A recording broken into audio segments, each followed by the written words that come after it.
It is going well. I was waiting for that unmute. I was watching the team speak, but it did not come. But regardless, good afternoon, fans of Brawlhalla, and welcome to BCS. That is the Brawlhalla Championship Series, Week 2. Duke, how are you doing this fine Saturday afternoon?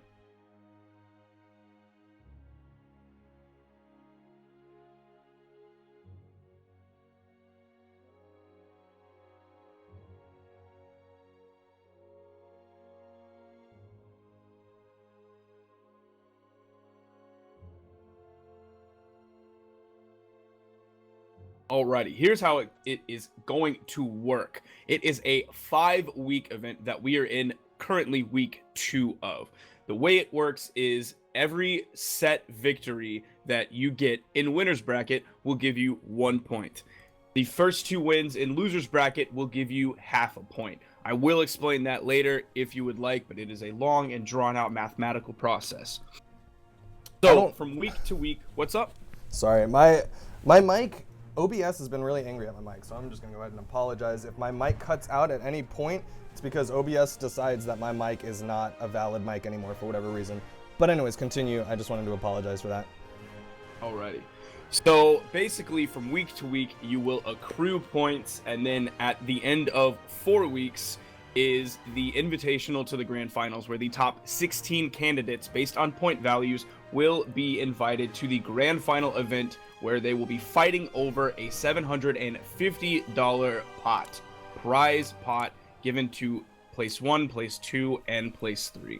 The way that we are unique and different, and to make things a little bit more interesting, is there is a ratio, a bounty, if you would like to call it, placed on the higher point valued player.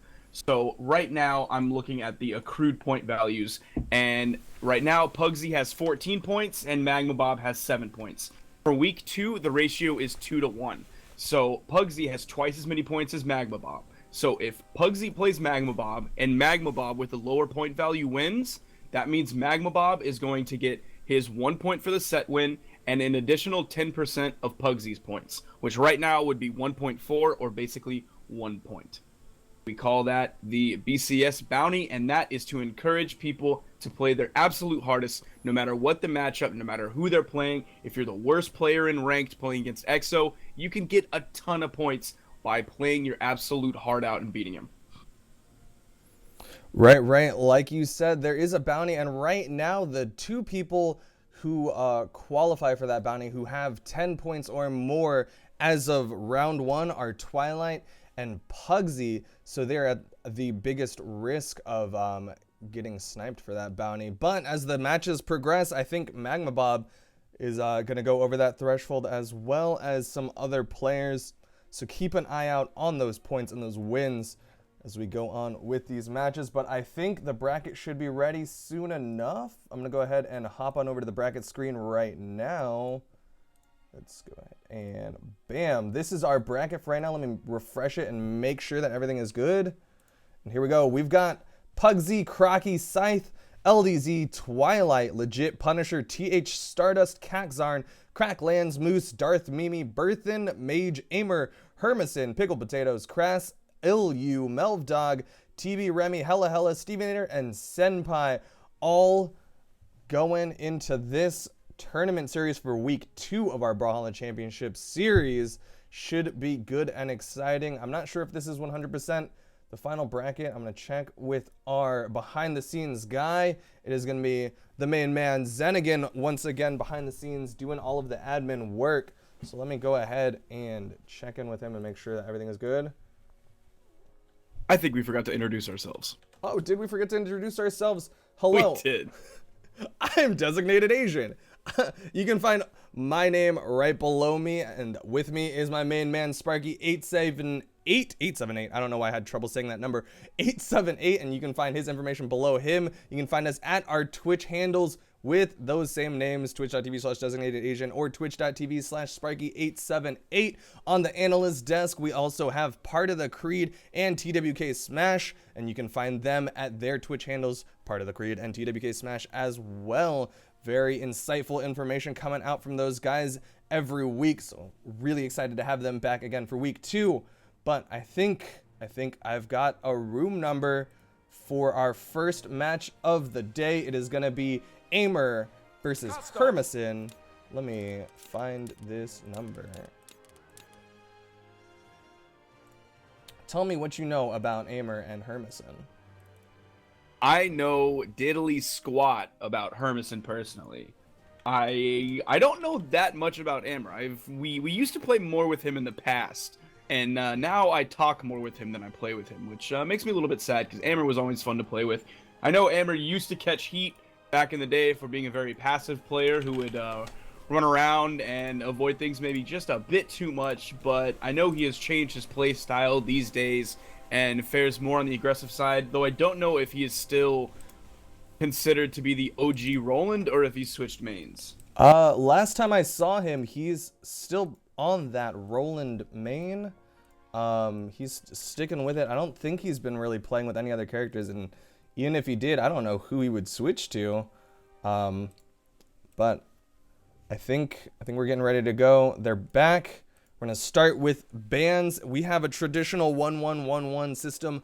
I know the ban system is a little bit confusing, so for those of you who have maybe never participated in a tournament, we're gonna keep it real straightforward. It is one person says a map they don't like, the other person says a map that they don't like, back and forth until there are 2 maps left, and then we let the game decide between those 2 maps so that nobody gets too much preferential treatment when it comes to which map it ends up on. That is the general system that we have in store, and they are doing their maps right now. They're map banning. But yeah, Amer, I'm excited to see what he can do. You can join on me. You know that, right? Fake? What? Alrighty.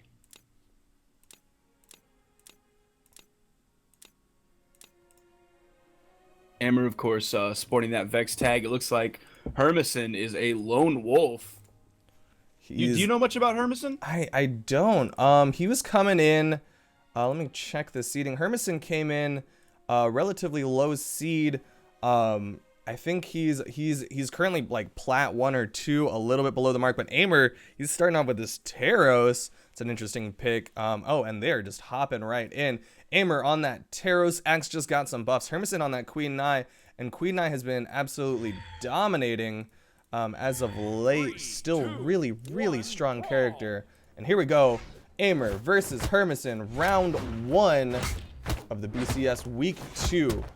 Hermon starting off with that unarmed. Amer with that axe gets a neutralite onto Hermon. Hermon answers back with a nice downlight into his side air, trying to keep the aggression going, but gets stuffed by that weapon toss. This match, we are going to have a lot of damage being thrown around. We have axe, we have hammer, we have, of course, Queen Nai, and we also have some heavy defense coming out. So we're going to see some probably reasonably late kills compared to a lot of players. Absolutely.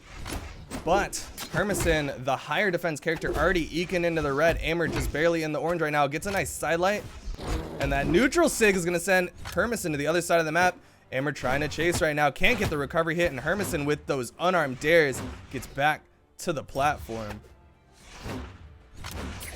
Nice pickup on the guitars, but gets caught by the side sig from Amer. Wasn't able to get above it and punish with a falling nair or anything like that, or just get past it. Right now, Hermon's stuck with this unarmed. Taros not known for having necessarily very good signatures in the game, but Amer was making good use of them, getting some reasonably hard reads and finding a way to make them work. Yeah, Amer right now is doing really well with this hammer. Like we were saying right before this started, he's a known Roland main, so using 2 off weapons, non-Roland weapons, is really interesting. Trying to get that axe elevator, wasn't able to finish it off. Hermon makes it back down, but Hermon's taken so much damage and still hasn't been able to finish off this first stock from Amer. All of this for Amer right now is just absolute, the sweetest icing on the cake. He has more or less evened up the health, and he is in a very reasonable stock advantage, making that advantage even more. Amer doing so much work. He's got the hammer. I was gonna say, if things don't go his way, I would expect the roll and switch, but right now he is looking at a 3-stock, and Hermison is probably aiming to kick him into the mine, but hasn't been able to get it back to the ground. Sky juggle, and the mine's gone too late for Hermison. Amer gets the wall touch, but gets hit by the ground pound. Hermison in the orange right now. Max Weapon getting called in. Ooh, nice. We are seeing a lot of aggression. A ground pound, not using it the way that other ground pounds work. Instead, that axe ground pound stays in its spot and just spins around and finishes it off with a hammer ground pound. Amer looking really strong right now. I'm not sure what Hermison can do. We're going to see a map pick by Hermison. He gets his own choice, any map he wants. What map do you think would be a good pick for him, though, in this situation? Maybe Great Hall, just because you can get some serious ledge cancels with Spear Downlight, but Spear Downlight isn't quite as good anymore, so I'm not sure what would be good here. Maybe Shipwreck, just because it has the small edges on the side, so the Katars are going to have an easier time getting earlier knockouts. Yeah, I could see a nice Shipwreck pick, but I don't think that's what they ended up going with. Instead, we're going to find out it is Great Hall. It looks like Hermison was listening. He's going with the Great Hall. It's not the worst choice, and the ledge cancels are actually going to work out against Amer. I know I personally have a lot of trouble when I'm trying to get those dares on these around these ledges. Tend to interfere and end up as ledge cancels, but right now Amer with that neutral light and the jump up ground pound again, trying to get that ladder, not able to finish off the very early gimp on this lower kill box map. But Amer has been completely untouched so far. He might get this clean stock. Absolutely, and Hermison finally able to get in with that sidelight. Again, sidelight weapon toss from Amer is going to interrupt Hermison's aggression, but Amer in a really strong showing, and there you see that ledge cancel with that downlight. And that side air. Hermison in a lot of trouble. Oh, but gets saved by the sidekick for now. Another downlight side air. I'd like to see a ledge cancel there, but that's all right. The dominant hammer recovery, in my opinion, one of the strongest moves in the game. You'll hear me say that over and over again. That move is absolutely insane for moments just like that, where you grab your opponent, they're not ready for it, and you send them down below and get a almost free knockout.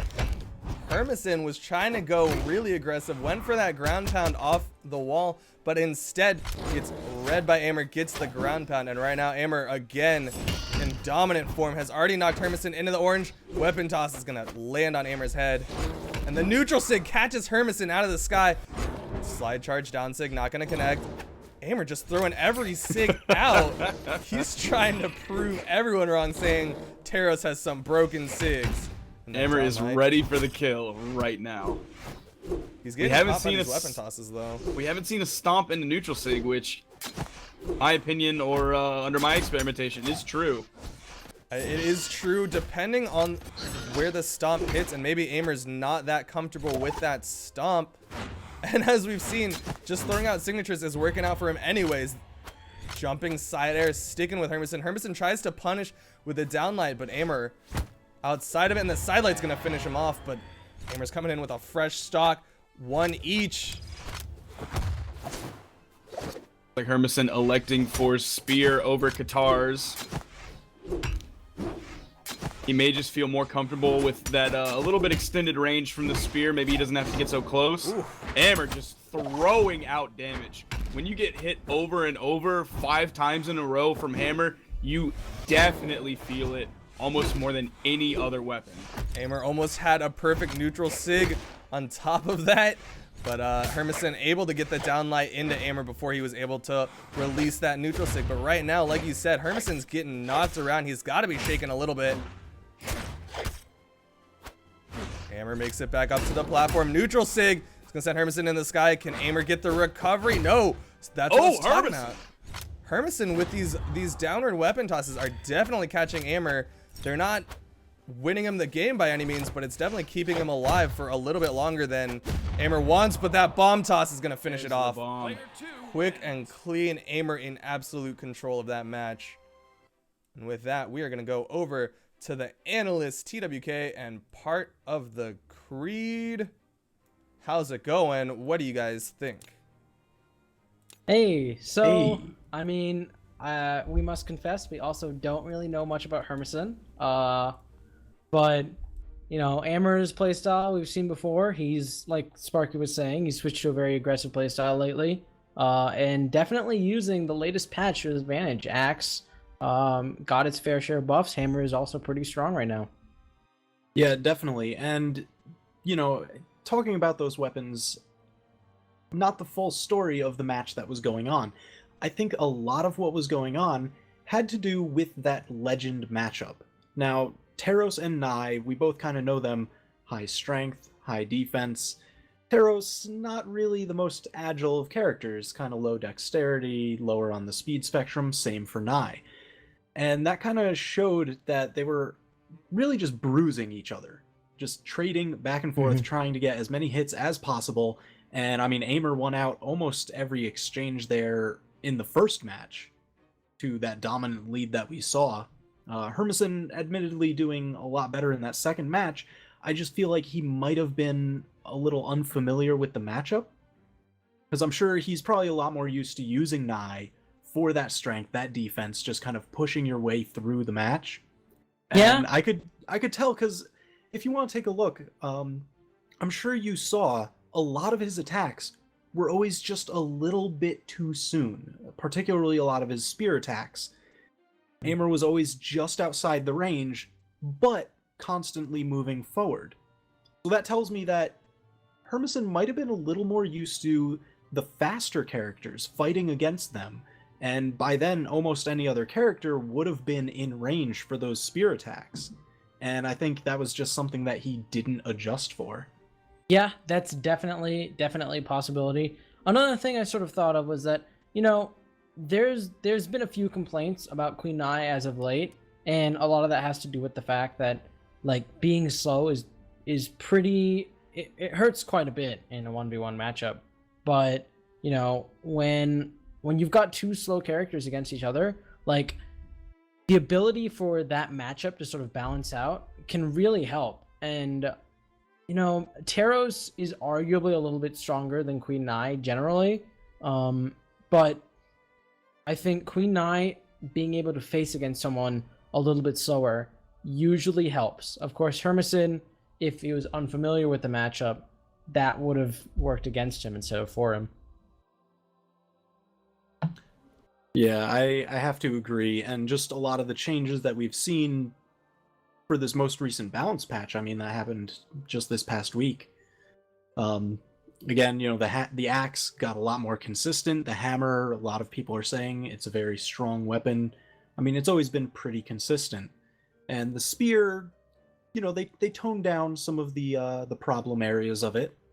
And Katars, I feel like people are still kind of getting used to after not this most recent patch, but the one before.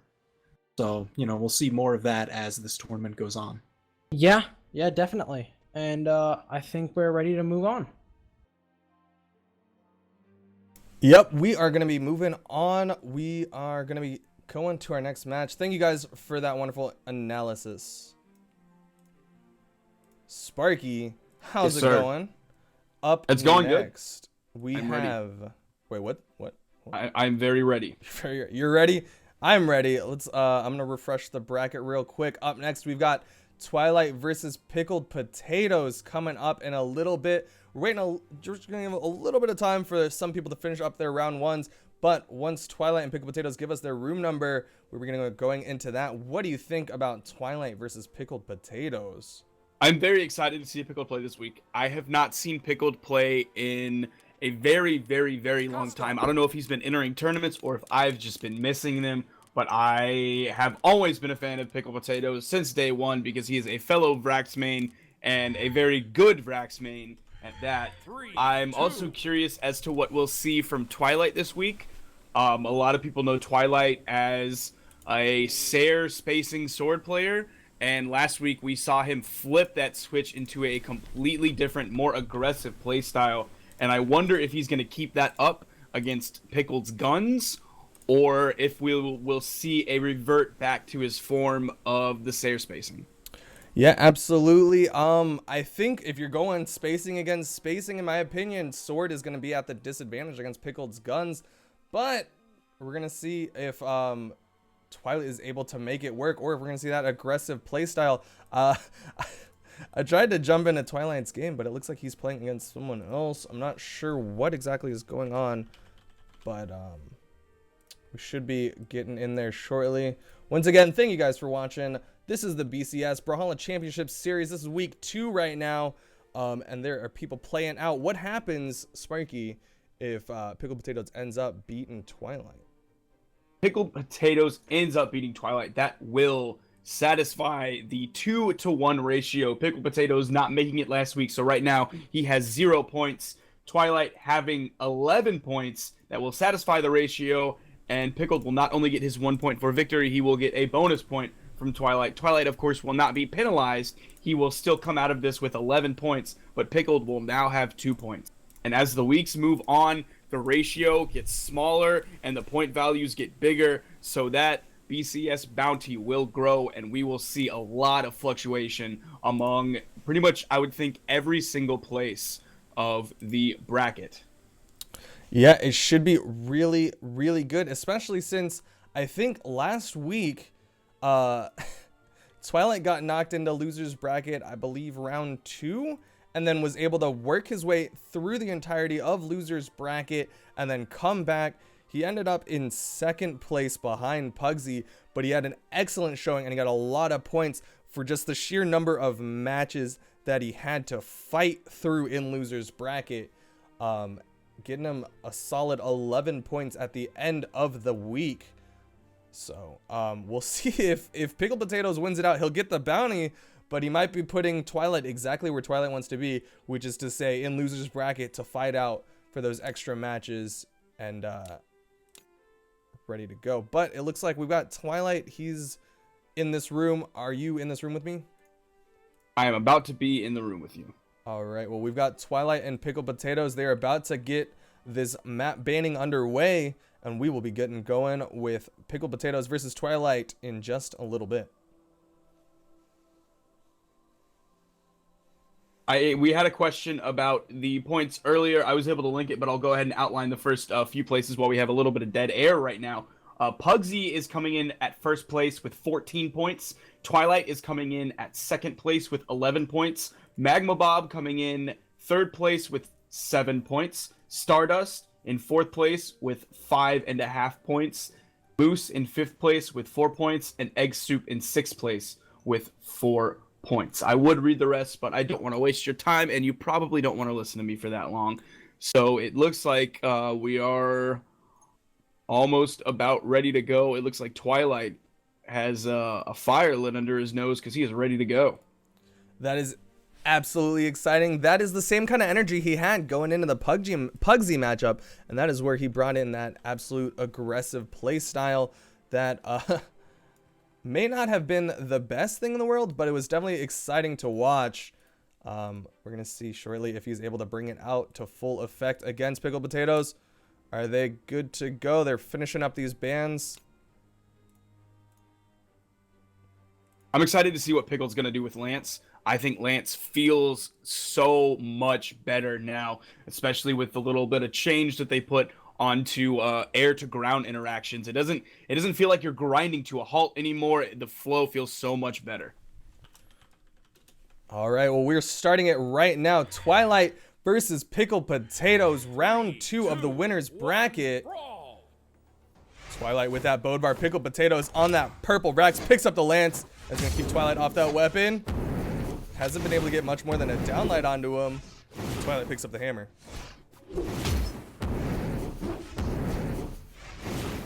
Neutral air is coming out from Pickled Potatoes as he's trying to get that air control. Twilight switching it up, picks up the sword and gets caught by 2 nairs into a dare from Twilight. that Lance power right now, controlling so much space in the air.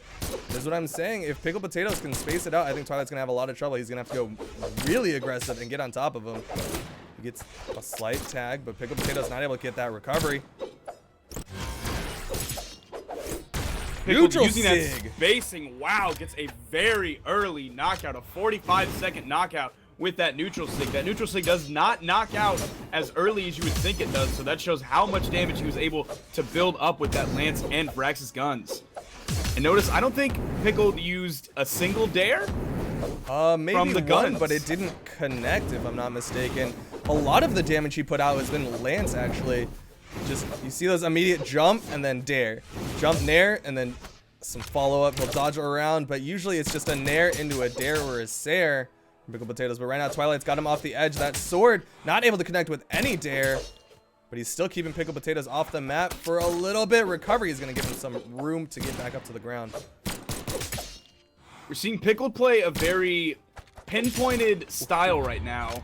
Twilight's going to turn around and get that kill. Pickled is trying to, it looks like, minimize the amount of punish. He knows he can build that damage up, but he knows that he doesn't have to do it all at once with some long, complicated, godlike string. It may not be the most highlight-worthy play style out there, but it is a very Surgeon-esque play style where he builds up damage bit by bit, and there he is able to get the knockout again, almost evening up the health. See if he can just build up a little bit of damage. Takes a mine to the face for his troubles. Absolutely, like you said, Pickled Potatoes, no huge like 500 damage strings or anything like that. It's just been very precision. Couple taps here, couple taps there, and Twilight just hasn't been able to tap back as hard or as frequently. Pickled Potatoes evening up the health just for a moment before he gets caught by the scoop, but I don't think he's worried at all with these sidelights just spacing out Twilight.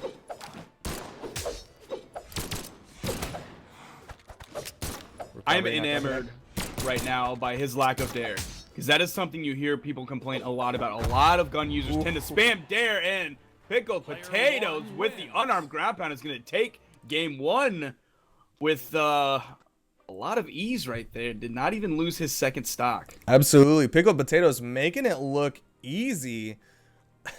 And like you said, no major abuse of dare by any means. I know I personally, I've said it 100 times over that dare it comes out so fast, gives so much protections, and then the fact that you can very frequently follow it up with a gravity cancel neutral light, not 100% true, but it happens more often than not in my experience. That just is absolutely insane to me. But Pickled Potato showing how to play if dare were nerfed and saying, go ahead and get rid of it, BMG, because I will play absolutely fine with these side lights and side airs. But we're going into game two, and I'm curious what Twilight's gonna be able to do. Is he gonna be able to get through this protective wall? He's wanted to stay on Mammoth Fortress. 3, 2, 1. But ball. let's see what he can do. No one able to connect. There's the first neutral air from Twilight. He picks up the hammer. Can he keep Pickled Potatoes off any sort of weaponry?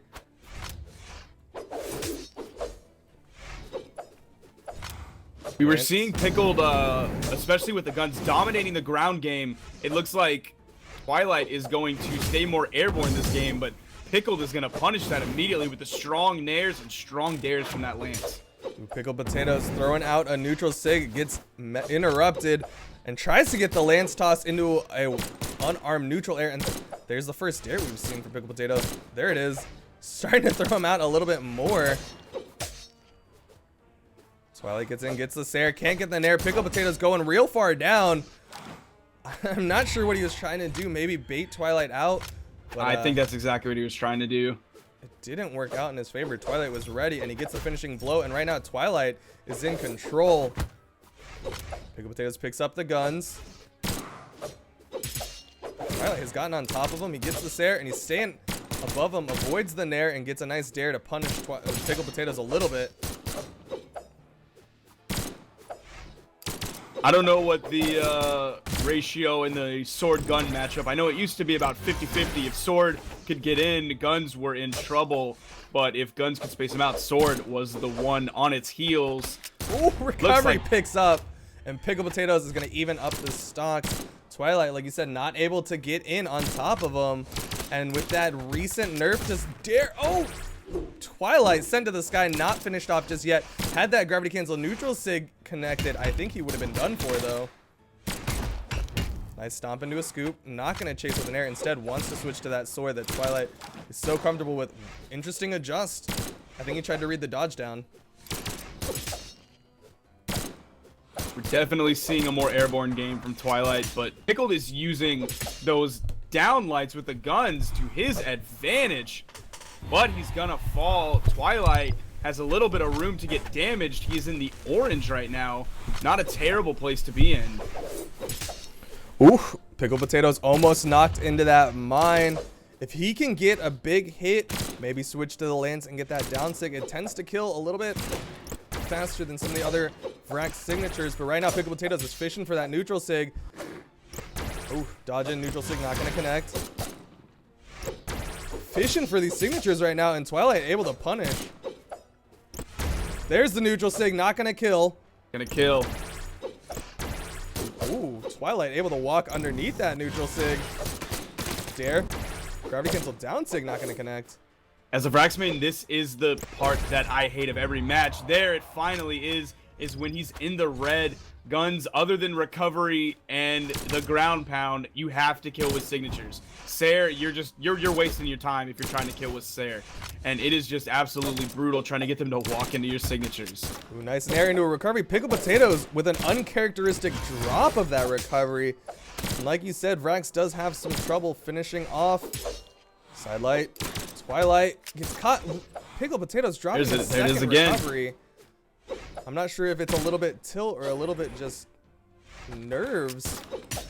There is some wiggle room that they give you to move around in that recovery. Oh! Pickled Potatoes Sometimes is it works to your advantage. done for, and Twilight gets it Player 2 with that wins. slight adjust.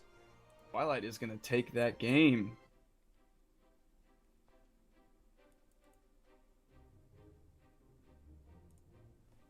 A game for Pickled and a game for Twilight going into game 3.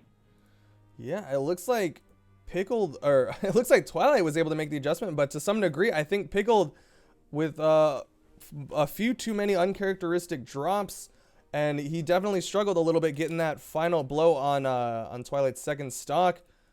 But we're gonna see if Pickled Potatoes he can shake off those nerves right now and get this win in game 3. Switching to Blackguard Keep, interesting choice. I'm not sure what it is about Blackguard Keep that Pickled Potatoes wants.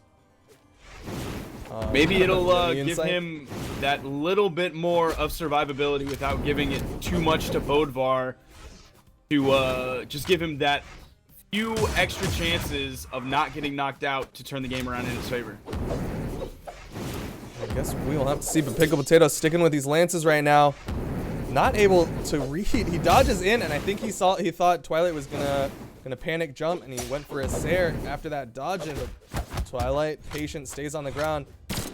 I like this lance toss into unarmed right now from Pickled Potatoes.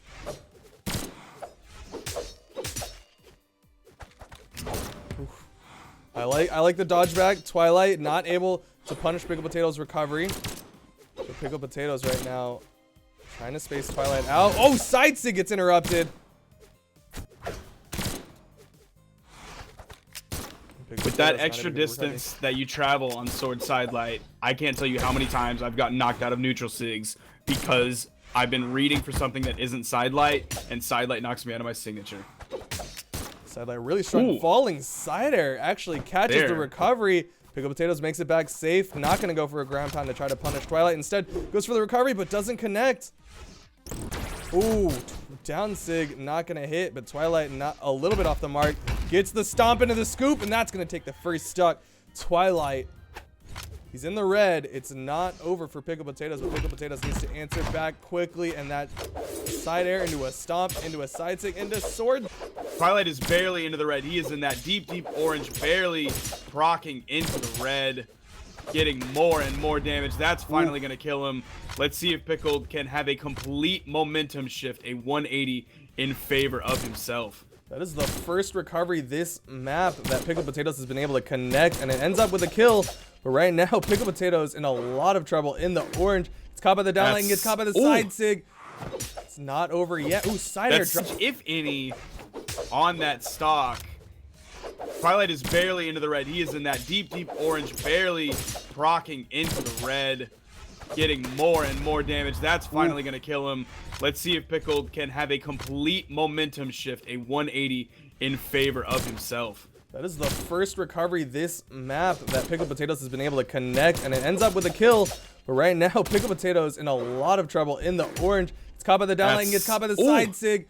It's not over yet. Ooh, side air drops for Twilight. Player 2 But- wins. Twilight not having a repeat performance of last week. He is not going to dip into loser's bracket in round 2. He is going to stay in winners. We're going to follow Pickled into loser's bracket. Duke, I believe the analysts probably have something to say. I'm going to let you take that I over. believe they do. What do you guys think happened with that adjustment from Twilight? Oh, well done for Twilight adapting really quickly, because he said in the chat that he had just come back from playing another Vrax, and it was not nearly as hard. You know, Pickled is arguably the best Vrax in the game right now. And, you know, that first match wasn't doing so well, but once he adjusted to sort of Pickled's playstyle, he did a really good job at fending him off. Yeah, I mean, that first match, we saw Pickled grab kind of an early lead off of the Lance. Twilight really seemed like he was struggling to find his footing. And then, of course, you know, Pickled just doing his standard spacing game. I mean, what does Vrax have? Some high speed, high dex, long range weapons. So he was just using that to his advantage. And especially Sword, having received a couple adjustments, particularly to like the down air, you don't get as much coverage as you used to. So it took him a little while to adjust, but that second and then third match, it just kept going further and further into Twilight's favor. It was very impressive. Oh yeah, absolutely. And it was interesting seeing Pickled really liked using that downlight up in those first couple matches. Yes. It was definitely a great punish for Twilight's very frequent falling Sares. And so, you know, whenever he'd come in, it was a spot dodge to miss the Sare, and then in the immediate follow-up of the downlight once Twilight landed. And that worked pretty well at the beginning, but it seems like Twilight was able to adjust quickly and figure out exactly what timing he needed to do on not just his Sares, but all of his moves to make sure that Pickled wasn't able to get those punishes. Yeah, and I know we heard Sparky saying it during the match, but there is that portion once they get to that deep red and Vrax is trying to kill with guns. It's basically signatures or recovery. And we saw Twilight doing a great job avoiding recoveries, always being just outside of the movement of it. And, you know, after the first...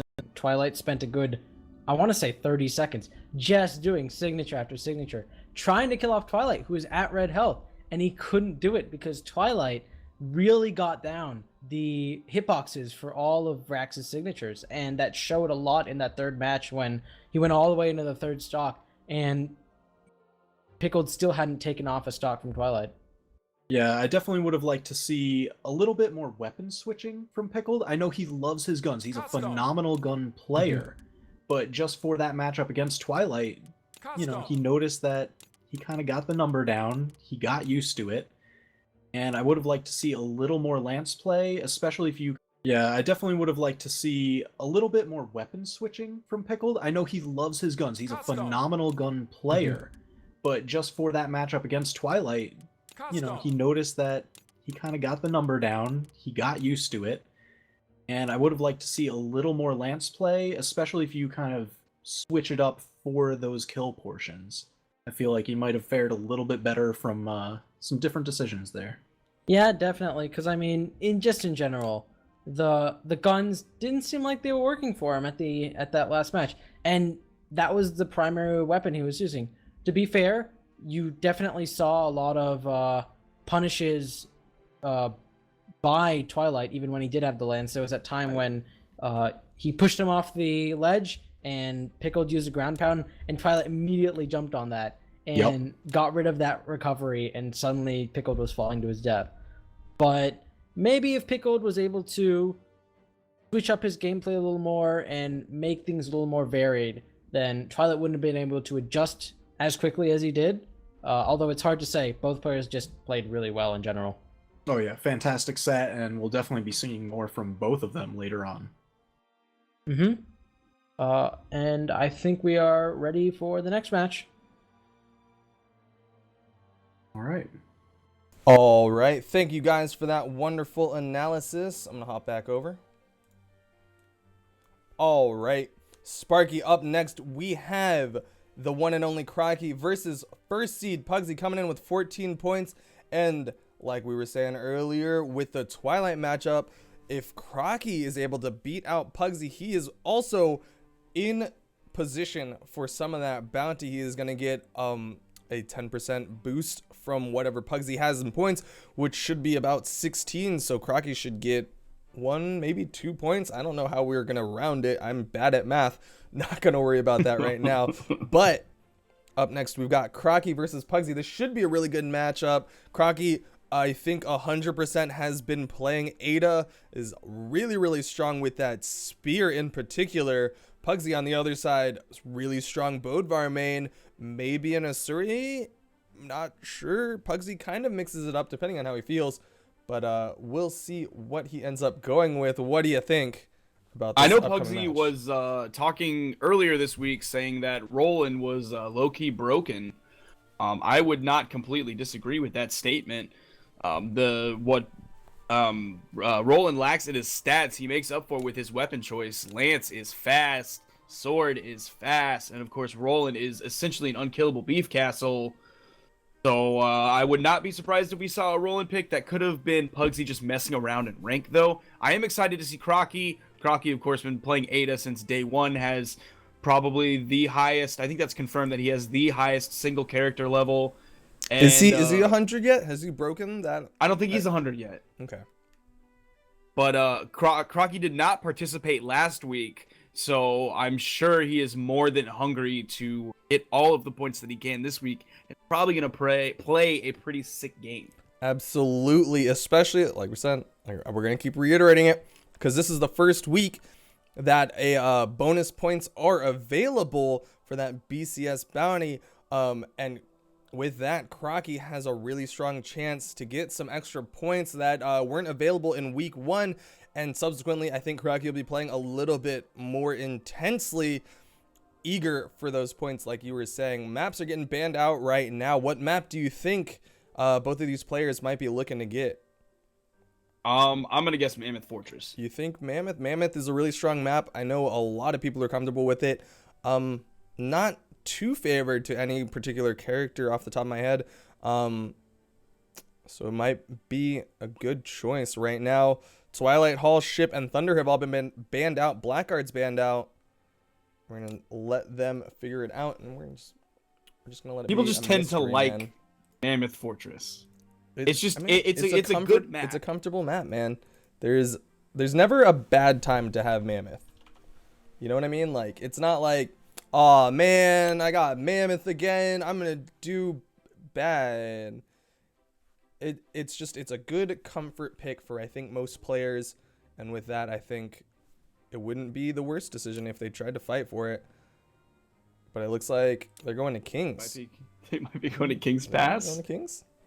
I don't think Pugsy is happy with that. He's like, wait, that's a wait, no, I thought that's first ban, right? That's usually how that goes. Is that was first ban? I think they're thinking about it. It's a mystery, man. But with that, I think other matches are going forward. Looks like Berthan was able to beat out Scythe. LDZ and Amer are still fighting it out. We saw Twilight beat out Pickled Potatoes, and Legit Punisher took out Ill-You and is going to be going up against Twilight in Winners Round 3. Stardust takes out TV Remy, is going to be going up against Stevenator on the other side of Winners Round 3 as well. And the winners of all of those matches, except for the LDZ and Amer match, will be going on to winners semifinals shortly. But right now we're here with Pugsy and Crocky. I think they're having a little bit of trouble with these map bans. What's going on? I think they're having a little bit of trouble. It's okay. Sometimes that happens. I mean, even at the top level, it's hard to keep track of all of the different things. The easiest things are the things that trip you up because you're just not thinking about them. I mean, at this point, Pugsy and Crocky have both been in so many tournaments, and more often than not, King's Pass is first banned. So having it get all the way to the final picks, Pugsy's Cassidy. Cassidy? I've been saying Cassidy is broken for so long. Cassidy? but That is an 8-dex hammer. in Especially Pugsy's now, hands. Hammer. Hammer is so incredibly strong right now. Of course, guns are strong as well. I'm a little bit surprised, but I'm also not surprised. Pugsy is one that adapts to the meta. 2, 1, brawl. Sometimes she'll run her head into the wall and say, nope, I'm going to do what I want, and it's going to be my way. But Pugsy also adapts to the meta. There we go. Now we're seeing some gun dares. Nice Crocky- neutralite Crocky to plays catch true the guns. dodge from Crocky, but Crocky more comfortable with that spear, I am sure. Pugsy not able to get that weapon tossed into the unarmed, instead picks the hammer back up, and Crocky not able to get the downlight. Crocky fishing for those downlights again. Pugsy trying to get on top of him, switching it up, goes to the guns. Nair not able to get the recovery follow-up. Nice dare pick up from Pugsy. Falling Sair, down signature, not going to connect onto Crocky. Crocky's going to use that spear to try to catch Pugsy. Recovery doesn't connect. Pugsy able to make it outside of it. Pugsy throwing out those recoveries. Maybe learned a bit from Dobrain how to throw them out without getting punished. Spear toss, not going to connect. What was that ground pound? Point blank at the bottom of the map. But Pugsy right now just saying, come at me, I will signature you, and gets the And there's recovery. the recovery.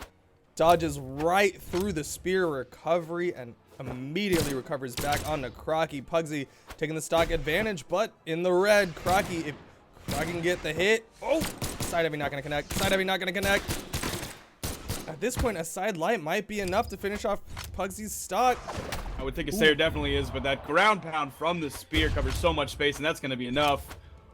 Crocky bounce passing that spear to himself to deactivate and explode that mine. Crocky trying to get that weapon toss start up. There you see, there's the spear tosses. There it is. Finally gets the start up. Tries to get the pick up neutralite, but Pugsy is outside of it by the time he picks it up. Crocky looking to play the wiggle game back and forth to bait out the attacks from Pugsy and then hop in and punish.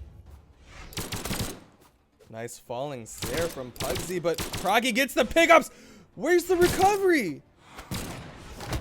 Crocky Did his just 3 nairs, letting that it would have been a go. kill, but maybe he just didn't want to get punished. He was happy with the damage that he put onto Pugsy and didn't want to put himself in any necessary danger, as they are both in the red right now. That's absolutely fair. At that height, the nair into recovery isn't true, and I guess he didn't want to take the risk of letting Pugsy dodge through and get the recovery. And there's the spear falling damage to knock Pugsy off the wall. And that is going to be stock advantage going the way of Crocky right now. Can Pugsy finish off this second stock of Crocky with his hammer, fishing for the scoops? Fishing for the scoops again. One Sair or Nair, but Crocky goes low and makes it to the wall. Is going to be all live for right now, but the Sair sends him to the other side of the map. And Pugsy evening up the stocks, clearing the board, sticking with the hammer. And Crocky It has pick up the spear. There it is. Almost been evened up. The health is near as makes no difference right now.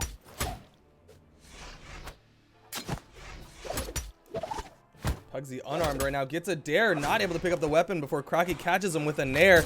And there's guns in Pugsy's hands. We haven't seen Pugsy use hammer very much. She had it just for a second, but then threw it away and wasn't able to get back to it and pick it up. I'm not sure which weapon exactly Pugsy's looking for. I would have assumed hammer coming in this as a Bodvar main, but I guess Pugsy is instead opting for this gunplay. Trying to point out how strong guns are, but Crocky with this spear showing a little bit stronger.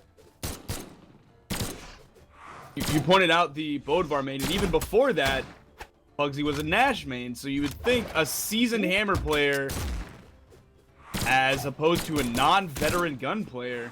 I'm surprised why Pugsy is electing for guns right now. Oh, well, it's working out in Pugsy's favor. Pugsy's been able to even up the health little by little with just those little taps. Not able to get the side sig.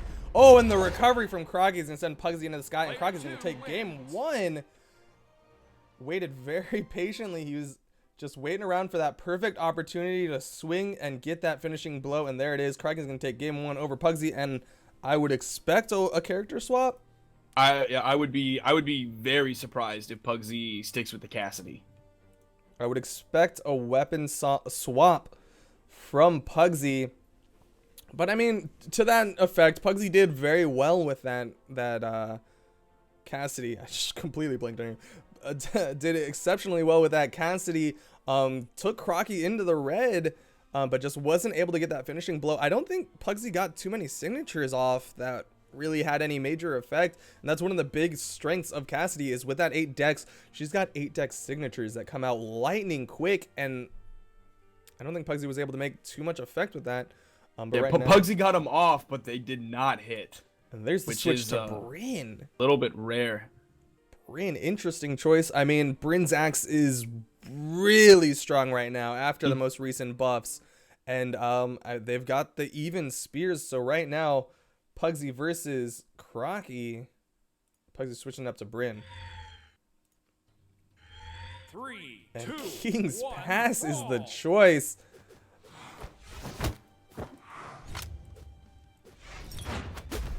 Crocky able to get the unarmed, but not able to continue that string. Pugsy with this axe in hand. Can't get the start up with that dare. Fishing for these dares, but Crocky a little bit outside of it. Crocky really playing that wiggle game, which I'm not used to seeing him play that way, and I'm a little bit confused as to why he's playing like that. I mean, it obviously works, so if it ain't broke, don't fix it. But I'm not 100% sure why, but right now Pugsy is getting a little bit handled. Had the weapon advantage, but hasn't been able to complete any sort of major string right now.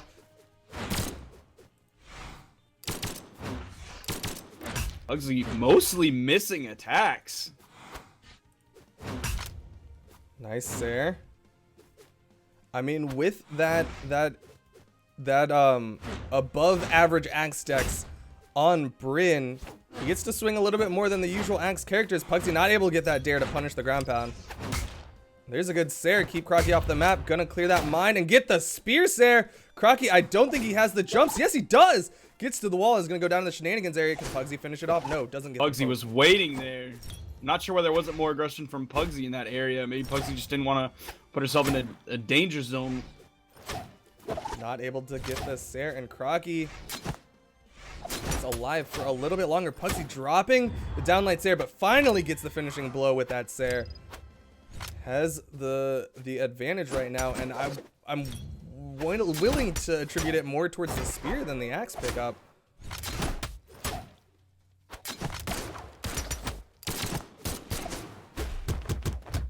Weapon toss into unarmed into a weapon toss from Crocky. Can Crocky finish off Pugsy's first stock? But Crocky's taking so much damage right now. Pugsy gonna go to the shenanigans area.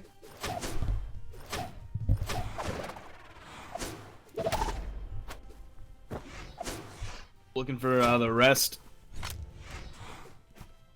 Pugsy still holding on to that first stock for dear life. Ooh, Pugsy knocked to the outside and is gonna survive for a little bit longer. Spear not gonna connect. Crocky not going into the shenanigans area. That spear's gonna connect onto Pugsy, but Pugsy gets to the outside again. Gonna use that dare. Is gonna start sharking on King's Pass. Not the easiest map to do it on. Gets back to the ground. Crocky not able to get the finishing blow with this spear, Sairs. He's fishing for it.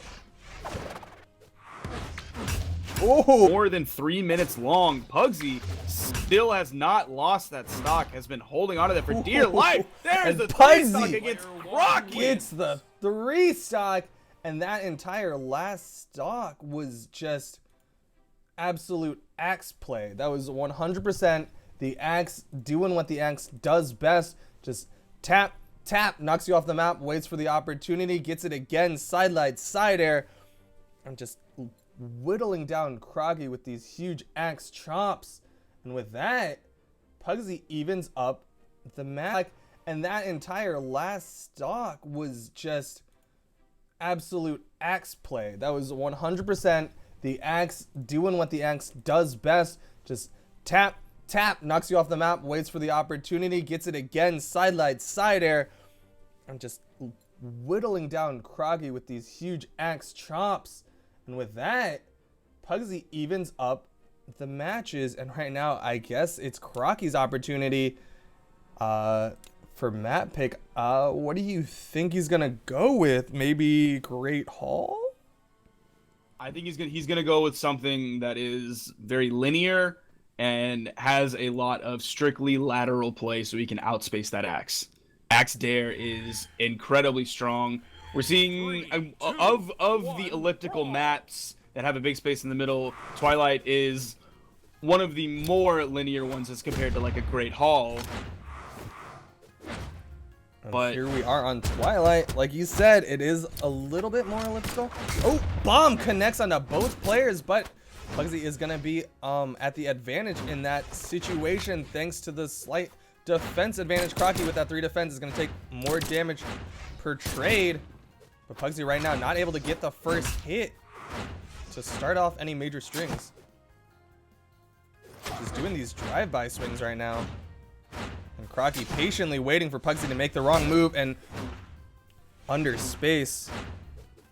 And with the recent axe buff, and especially because Pugsy is against Ada right now, you don't have to get those huge, complicated strings that put yourself in any unnecessary danger. You're able to just tap and tap and tap away, except those taps are more like blunt force trauma because that axe can do a lot of damage if you let it, especially on that poor, defenseless 3 armored Ada.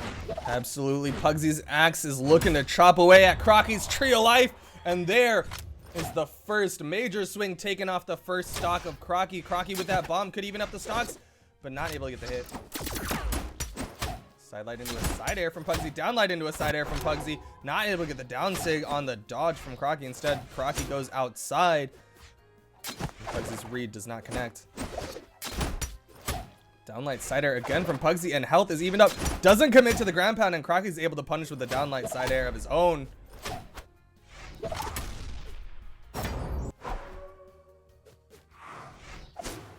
And Crocky back into the red again, and Pugsy is gonna knock him out with that strong Spear Sayer. Spear Sayer still incredibly strong, has great kill potential. Pugsy dodging down the barrel of Crocky's side signature, doesn't get the gravity cancel down sig. But Crocky in a lot of trouble right now, wants to finish this stock off of Crocky, or off of Pugsy ASAP. And Pugsy is holding on for dear life. Weapon toss into recovery, not going to connect, and Pugsy with that downlight into a Sayer.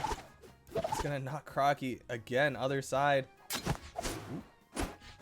Crocky with these spot dodges, doesn't get the neutral light, and Pugsy's able to get the downlight side air and knock Crocky off the map. Can Pugsy finish it off and get another 3 stock? You said it, so if it doesn't happen, you ruined it. I didn't want to say it. I was holding my breath, seeing if it would happen again.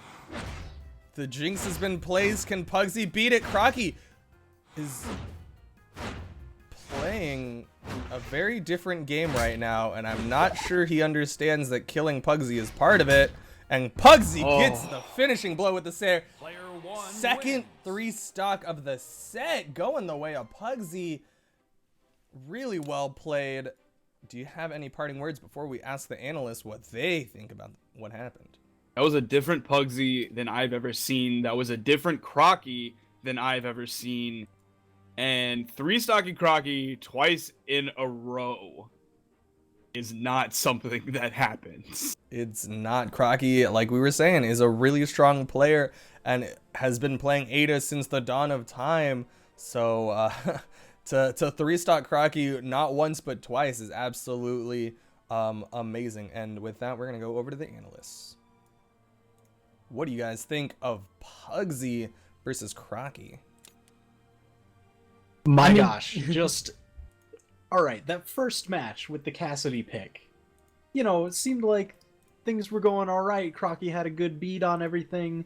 Pugsy was trying, I think, a lot of Nair recovery, just because that's kind of become a new flavor kind of thing, since everyone's kind of feeling out different things from Sword.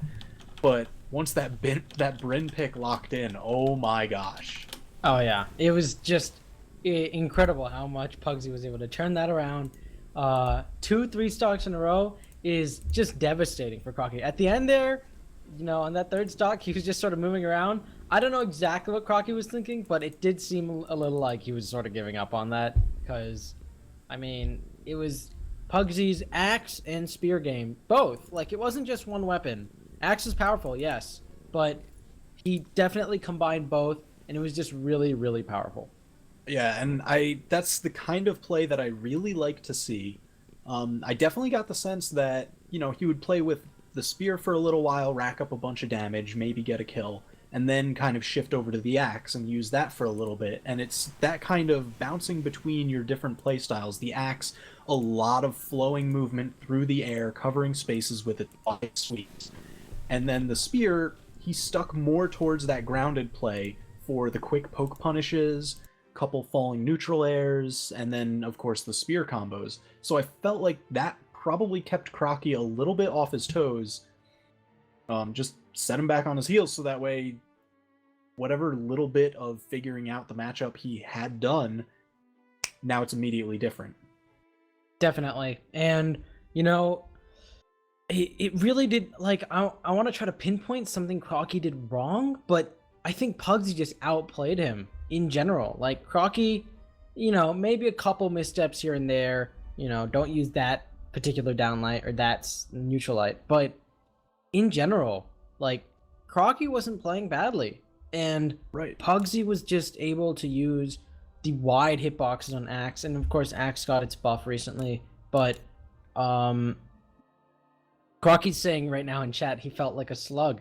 Yeah, it was just it just seemed like he was really struggling to get any sort of real momentum in those last two matches. Yeah, I definitely have to agree. I mean, Brynn, a lot of people do forget, like, she's a high move speed character. I think she's got, 7 move speed? Yeah, And it's just it's about not even insignificant. stats, everything else. So she definitely covers a lot of area. The spear has really great range, great coverage. The axe has amazing coverage in the air. And I feel like Pugsy just kind of used that to the advantage and just danced around as much as he could. Yeah, and we'll see going forward from here whether Pugsy decides that, hey, this brain is working really well. Maybe he'll main it for the rest of the tournament, because it definitely looked like Cassidy was sort of this pocket pick. Like, I'll try this out. Guns and hammers, both, strong weapons. But, and it's great to see. I was just saying that, with Axe sort of getting this small nerf, a lot of the top players are using more weapons. And Or I think you it's mean really cool because Sword getting the nerf, right? yes, sword. I don't know what I said, but it's definitely great because over the past, weeks, months, sword has just been dominating in tournaments, and it's always in those top 4 final, semifinal matches. There's some Bodvar somewhere or some other sword character, and getting everyone, I wouldn't call sword overpowered because it's not so much what it is as it's just a really, really solid weapon. And maybe BMG, of course, I'm sure they have all the sorts of reasons to take down certain elements of the sword, but in general, like, getting other players to consider more options is great. Yeah, and you know what? That's really what I want to see, a little more diversity in play style, especially among the usual names that we end up seeing towards the end of these tournaments.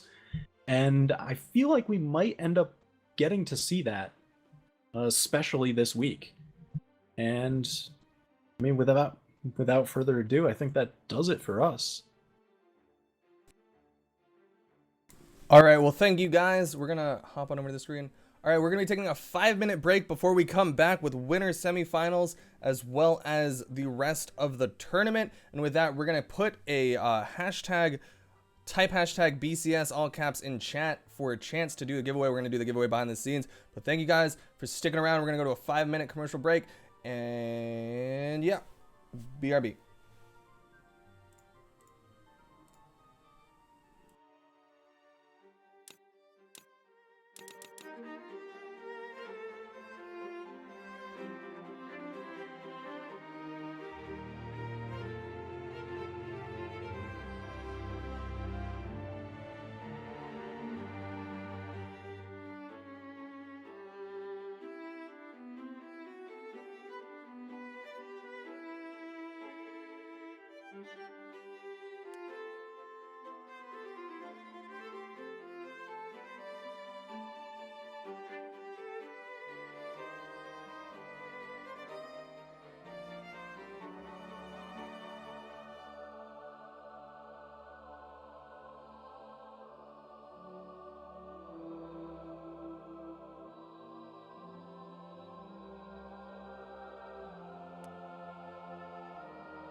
Hello, we're back. Congratulations to the winner of that community color. But up next, we've got the first round of winners semifinals. That is going to be Stardust versus, I believe Twilight is up next. No, Legit Punisher ends up beating out Twilight and gaining that bonus point for taking out Twilight. So we're going to be watching Stardust versus Legit Punisher. This should be an interesting match, to say the least.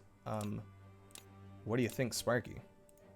I'm eager to see Stardust play again this week. We apparently heard from him that there were server issues last week. He was not playing on the best connection. I believe I heard him say earlier today that the servers were not great at the moment. Hopefully that has changed more in his favor. I haven't seen Legit Punisher play in a very long time. We've seen him sort of return recently more in the public eye. So I'm excited to see what he does.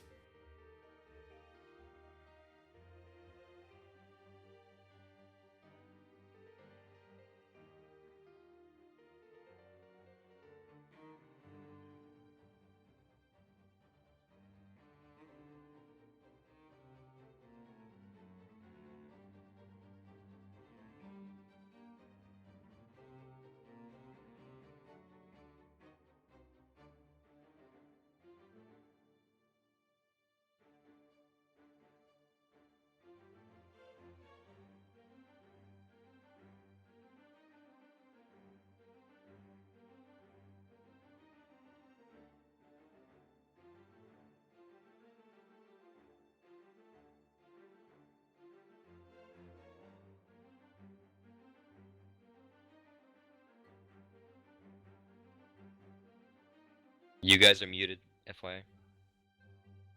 Yeah, you are. You guys are muted. Check, Both of you. check. Both of us? Are both of us? No? Hello? I can hear you. I don't know if they can hear you. OBS muted me again. I apologize. Hopefully not too much cut off. But Legit Punisher and Stardust are going to be coming at it in just a little bit. Sparky, go ahead and...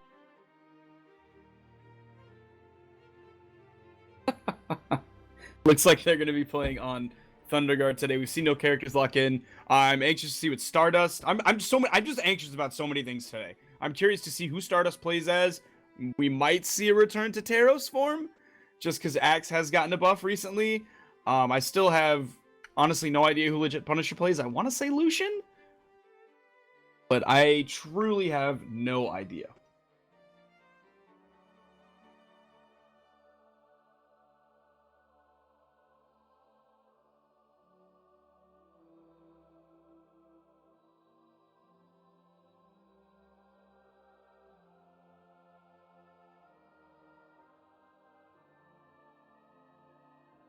I like it when Stardust does that. That makes me feel good. He and I usually get into it over the countries that we are born in, but it's good to see little friendly bits like that. And It's it looks muted like Check. I once again, I apologize. I don't know what is going on with OBS because I can tell you right now, Sparky can hear me. Sparky is hearing everything I say, but OBS... I can hear him the entire time. OBS is muting me, so I apologize, but we're going in game 1 of Stardust versus Legit Punisher. 3, 2, 1, brawl!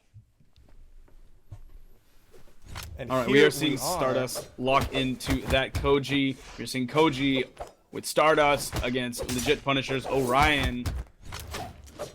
Not a lot of damage done onto the Orion, even though it was sword against unarmed.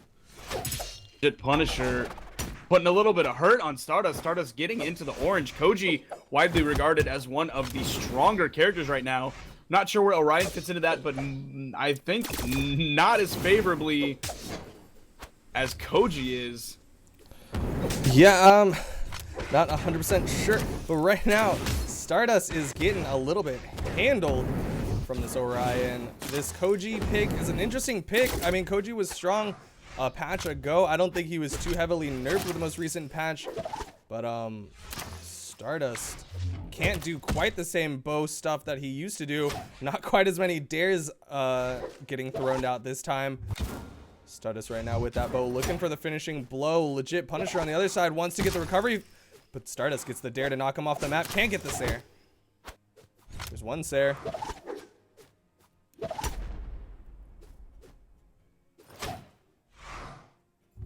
You're seeing a very careful game right now as Legit Punisher wisely dodges the side signature from Koji and hits his own down signature with that spear. I run into Orion's down signature so much. It is so potent if somebody is playing aggressive, just to pop that off when they're right in front of you and take them out. Absolutely. It is a great anti-aggression move, especially if they're dodging on top of you. Right now, Legit Punisher playing really safe. Doesn't want to give this stock away to Stardust without taking too much damage off of Stardust. But right now, Stardust is looking for the opportunity. Gets a dare. He gets second dare, but Legit Punisher able to dodge the third dare and make it back to the safety of the ground right now. Spikeball not going to connect. He's got the sword, but not able to get hit at all. Looking for that side air. And there's one side air, and Legit Punisher has to dodge the bomb that he tossed as he got hit. Stardust trying to use that weapon toss to start up something, but can't quite get it. Surprised he didn't go for a downlight there. I think Stardust had the time to maybe hit that downlight combo. I don't think it would have killed, but it would have been more damage. It really would have. And there's the Sair to finish off the first stock. Stardust, while it took him quite a bit of time to get that first stock, didn't take too much damage for it. Lots of patience coming out from both sides. I mean, we saw Stardust play really patient last week against Twilight, and he's showing that patience again against Legit Punisher right now. Gets the side light into a neutral, or into a side air, excuse me. Stardust doing a great job of evening it up. Tagging Legit Punisher with each of these side lights and gets a dare to start up something, but can't follow it up. Right now, Legit Punisher looking for some sort of lance string, trying to read with that recovery, but Stardust staying above it. We're seeing two shades of Stardust right now. We're seeing him aggress for a second, then back up, then aggress, then back up. But Legit Punisher is going to get that ground pound and send Stardust straight down the middle. Stardust. That lance ground pound's coming out so fast. Spiked by that ground pound.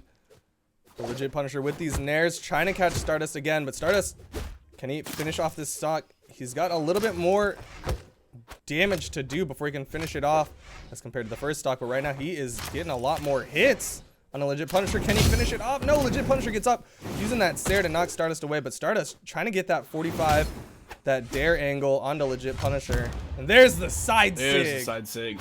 That rolling side sig from that bow comes out so fast. I get caught with it so often.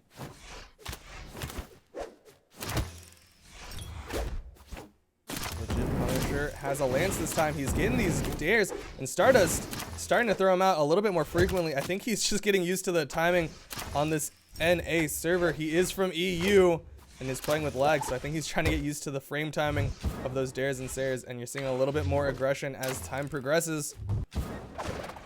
Oof, but he gets caught by the ground pound of Legit Punisher and the recovery as well.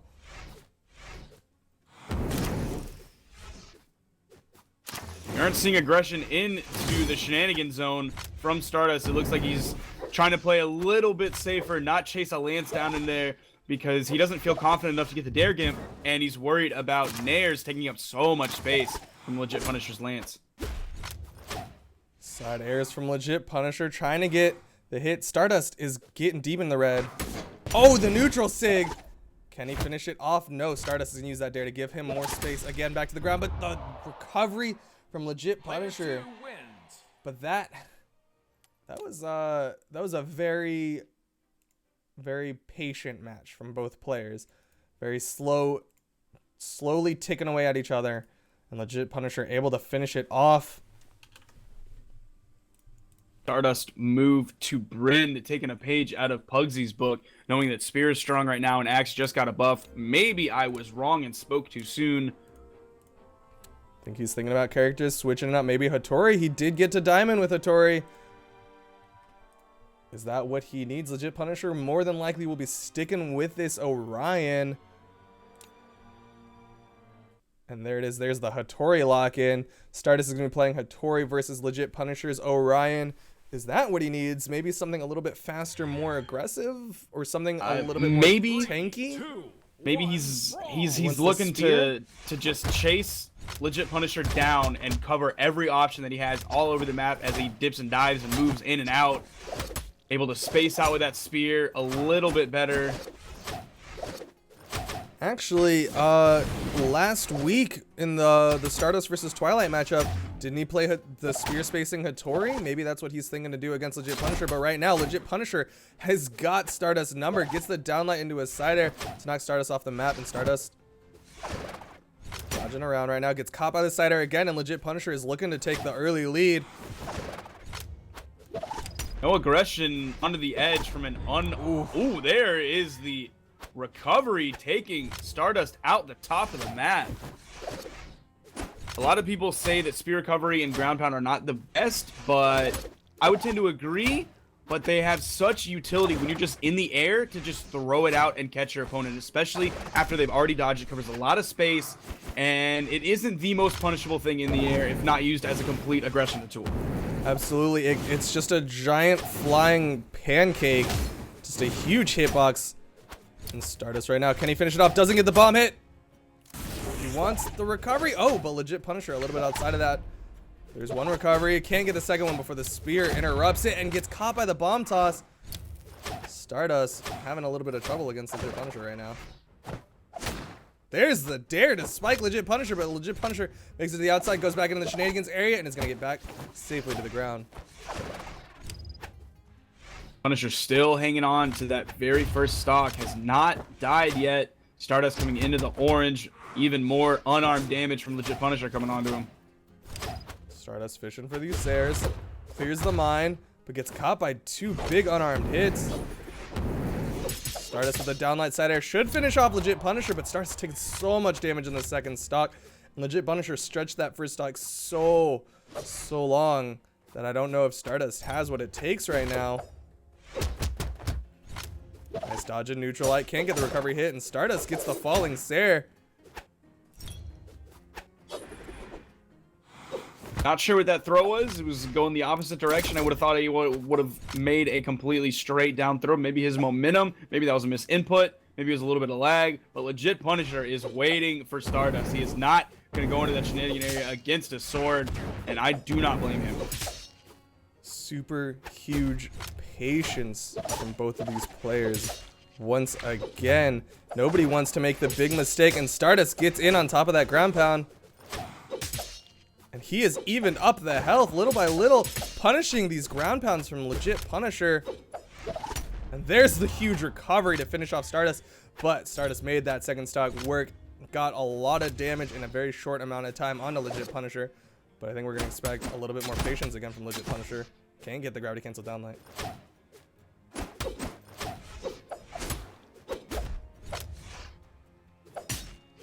Stardust definitely looking to take this stock out fast. We haven't seen I don't think we've seen a single signature from Stardust. I know they retooled the Hattori neutral sig to not pick up as easily on the ground. That might have put a wrench into Stardust playstyle with Hattori.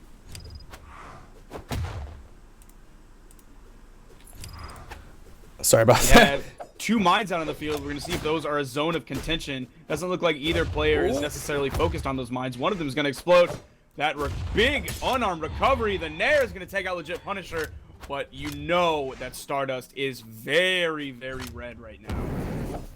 A dare from that Lance might do it. Any signature, of course, will do it. A recovery will absolutely take Stardust out. It won't take much at this point, especially if Legit Punisher gets a spear. And there, like you're saying, there's the dare, there's the Lance toss, and Stardust gets hit by this horn and isn't able to get to the wall. And like you said, Legit Punisher takes it 2-0 over Stardust, and it's just a game of patience right now. And with that, we're going to be switching over to Pugsy versus who? Pugsy versus LDZ. But before we do that, let's see what the analysts have to say about that set. One second. What do you guys think about that Legit Punisher versus Stardust match? I mean, yeah, definitely. You know, we were talking about sort of the play styles that both of these players have, and Legit was known in the community a while back for having this very sort of reserved play style and being very careful. And on the last BCS, we saw Stardust doing that with Twilight, and so I thought that maybe both of them might try to show that off and be very careful in terms of how they're going to face off against each other. But it looked like Stardust picking Hattori on that second match wanted to go more aggressive, and it didn't really work out in his favor by the end. Yeah, I mean, it was really just solid play all around. I mean, most of the damage didn't come from long strings, huge combos, massive reads. It was all mainly footsies and pokes. And, I mean, Legit Punisher just won out more exchanges and just kept pushing that advantage. I do really like seeing Stardust's pick of the weapon, using that bow in the first match. Just knowing that Legit Punisher loves using Lance, he's definitely known for his Lance. And the bow, especially that down air, has a really good matchup for the moveset. Unfortunately, it just didn't really work out with him, whether he's not fully comfortable with it yet, or, you know, if Legit just had a really good read on it. But, you know, he switched up to that Hattori, trying to take advantage of a little bit more extra speed. And, I don't know, Legit still just didn't quite work out. exchange. You know, Stardust, he was playing Koji a little bit before. A lot of people, it seems this tournament, last week Koji was very popular, and with the slight nerf on Bo's down air, maybe that sort of dwindled away. But we were talking about this, the nerf on Bo wasn't very big. I mean, Right. down air, you can't spam quite as much as you used to, but you've still got side air, and side air paired with down air is a really, really strong combination. And so Stardust, I think, recognized that and tried to go for it. Unfortunately, didn't quite work out. Legit Punisher, you know, he's just a strong player. I mean, he was able to match Stardust in every way. And of course, Stardust does have the unfortunate position of being EU. So that lag, as always, will play a factor in the final match. Right. And, you know, I'm just kind of curious to see what we're going to be going on to next. I think Duke has our next matchups ready to bring to us. That's right. Up next, we've got winner semi side B. This is Pugsy versus LDZ. Thank you guys for that analysis. Let me hopping over back to the caster desk. Sparky. Yes, sir. We have winners semis. Pugsy versus LDZ. This should be an interesting match, to say the least. What do you think of these two players? I like the way LDZ plays. Honestly, I do. I like LDZ. He seems like a chill dude, and I like his playstyle. I wonder if we're going to see more of the same from Pugsy. If he's going to stick with that Bren, or maybe pop back to the Cassidy, or maybe pull out a Bode Bar, maybe pull out a Nash. I don't know if Pugsy is in experimental mode right now. Pugsy wasn't first. I think there are a lot of variables. And there's the Asuri locked in for Pugsy. Like you said, Pugsy's been mixing it up. LDZ actually playing Ember this time instead of Queen Nai. seen a lot of Queen Nine from LDZ, but it looks like Pugsy's mixing it up with this Ember pick.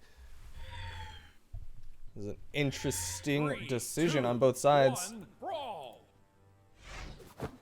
But here we go. Game 1 of this winner's semis. It's a best of 3. LDZ picks up the Katars, gets a nice falling nair, but can't get the neutral light to follow it up.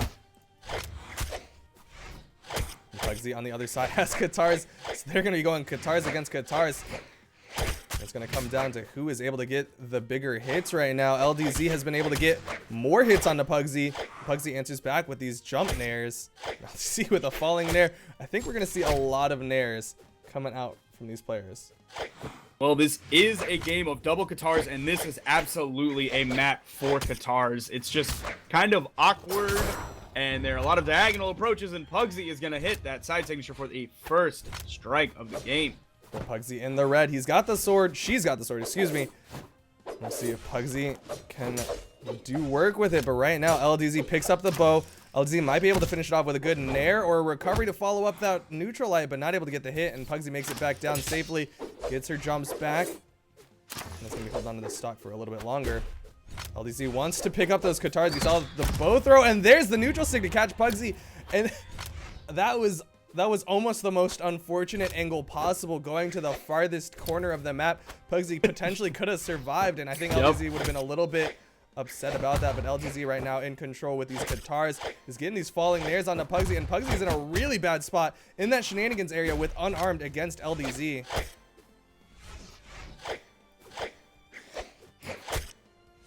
You're seeing Nair City over here. We are into the King's Pass shenanigans zone. Trading blows back and forth, but Pugsy's going to get that deep, low Sair and send LDZ down to the Netherrealm. LDZ was absolutely very deep into that red. That Sair can kill early, but that was a guaranteed kill. I think to some degree Pugsy was actually baiting down there for that Sair, because you saw them both kind of trading back and forth, and the second that LDZ crossed that bottom threshold of that little wall, Pugsy was like, I'm a Sair you, and she got the hit, and Pugsy's not going to go to the outside to get another hit. LDZ in the red, and I would expect a Queen Eye switch if Pugsy's able to take the stock right now. Ground pound to punish the hot step from LDZ. You know, the second LDZ did that and saw that ground pound coming, he knew he made a critical error. Absolutely. And he was just holding that, hoping that something was going to happen that didn't seal his fate. The second that he went for the down sig and Pugsy had that ground pound coming down on top of him, he knew his fate was sealed. And that is that. But we're switching. We're seeing the switch up. Like I said, switching to Queen Nai. I'm not sure what map they're going to ultimately switch to. But and on everybody's favorite, Small Mammoth. It's Mammoth. It is the comfort pick of a lot of players. And here we go, LDZ versus Pugsy, game 2. LDZ with 2 neutral lights onto Pugsy, switches up, gets the Katars, and there's an immediate neutral Pugsy sig. is already in the orange. That is the power of Queen Nai, ladies and gentlemen. If you doubt it, it will turn around and slap you in the face. You will eat your words. So Pugsy able to punish that side sig and survive for just a little bit. But right now, LDZ in control of this map. And there's the side sig to finish off Pugsy. And LDZ taking next to no damage for it. This is a different LDZ than last game. He has lit a fire under his nose and is ready to trade blow for blow, which you cannot trade with Queen Nai. You will lose that trade every time, unless you're Queen Nai, and then you'll just go even. No one will ever win that trade. Queen Nai with these falling nairs onto Pugsy, and Pugsy's in so much trouble. Gets the wall touch and is going to survive, but the Sair immediately knocks Pugsy off the map. And LDZ is going to go to the outside right now. Pugsy keep LDZ off the map. No, doesn't get the Sair off the downlight. Has to back up to the other side of the map now. Pugsy in trouble. Gets hit by the side sig. I guess Pugsy was underestimating the vertical portion of that side sig hitbox, catching her deep in the air. Neutral light into a recovery from LDZ into a follow-up side air. LDZ very comfortable with this Queen Nine, and Pugsy needs to get this stock and keep LDZ off these Katars. But right now, I think Pugsy's more worried about surviving. LDZ is holding onto the stock for dear life. 8 defense showing its ugly face. Is absolutely impossible to kill this, and Pugsy waiting patiently gets the recovery. LDZ Not sure why Pugsy did the recovery there. A Nair probably would have sent LDZ down below. A Sair definitely would have. Even a ground pound absolutely would have. That was real close. Real lucky there. Pugsy gonna go to church after this. That bomb deactivating just as Pugsy was coming near it. But right now, Pugsy has to basically perfect the next 2 stocks in order to win this out. Otherwise, LDZ is going to be going to game 3, and LDZ needs just 1 or 2 big hits, and Pugsy is dead.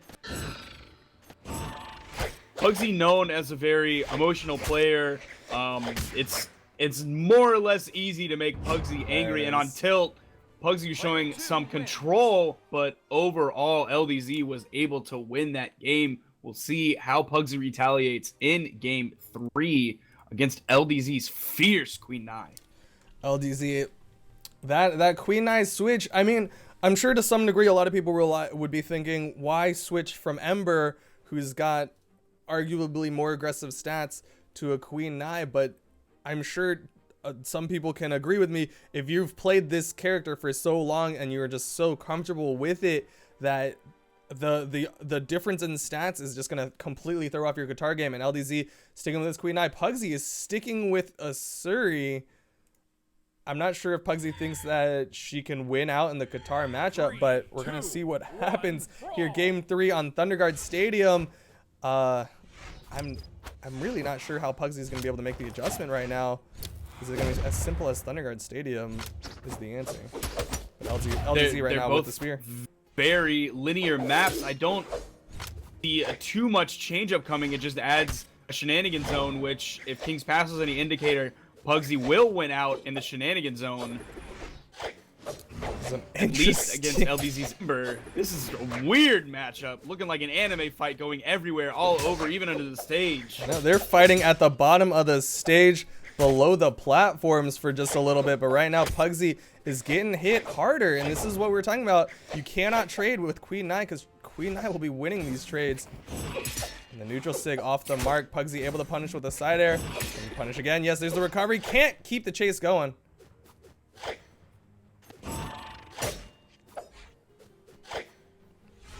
Queen Nai is in the red. Can Pugsy finish it off? Tries to get the down air to knock him through the soft platform. Pugsy playing that very patient control game, death by 1,000 cuts. But on Queen Nai, it's probably more like death by 1,000,000 cuts. Pugsy on the wall right now, waiting for the opportunity. Gets back up, trying to get the nair, but LDZ with that falling nair is going to knock the sword out of Pugsy's hands. And Pugsy is just going to wait around for the opportunity back up. Pugsy looking to go back and forth, and that's what LDZ is waiting for. He's waiting to catch Pugsy in the wrong place at the wrong time. Dare into a recovery from Pugsy, switches it up, has the sword, tries to chase dodge, but LDZ spot dodging above the nair, and there's the side air finishing it off. LDZ starting off with the lead in the deep red right now, so Pugsy might be able to answer back if she can pick up that bomb. Nope, not gonna connect. LDZ gonna stay on the wall, and there's the sidelight to finish it off. Pugsy in the lead, or tied, excuse me, but in the lead as far as weapon control. And guitars on both sides. Pugsy gets a neutral light into a recovery, but LDZ answers with 2 falling nairs. Game has basically been evened up, except LDZ is taking a lot of damage. We'll see if he can retaliate real quick with a good string. LDZ taking more and more damage, nair after nair, hitting the Sair right there. Game has quickened in its pace a little bit as Pugsy started taking a little bit better control of this game. Pugsy in control, like you were saying. LDZ in the red. Pugsy can't get the hit. There's a ground pound, but LDZ answers back off the bounce with a neutral air immediately. I'm pretty sure Pugsy wanted to punish off that bounce, but LDZ with these nairs is going to keep him alive. Knocked into the sky, and the neutral air again. ends up juggling LDZ into the sky, finishing it off, but Pugsy in the orange against a Queen Nai. One good side sig could be it. LDZ wait for the opportunity. There's the side sig, but Pugsy above it.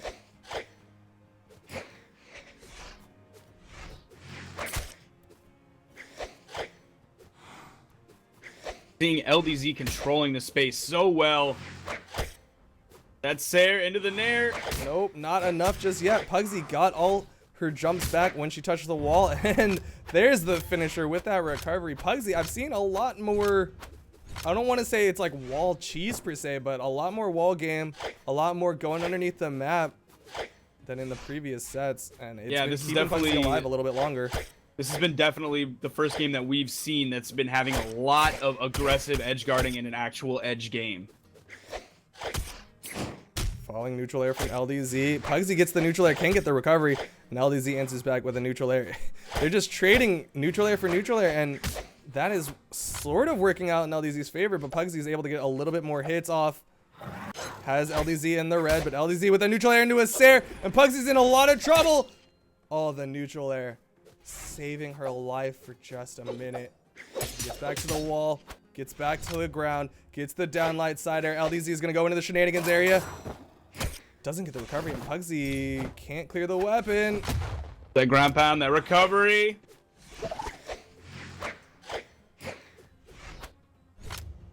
We're seeing signatures not as effective for LDZ this game, and Pugsy has avoided them almost entirely like the plague.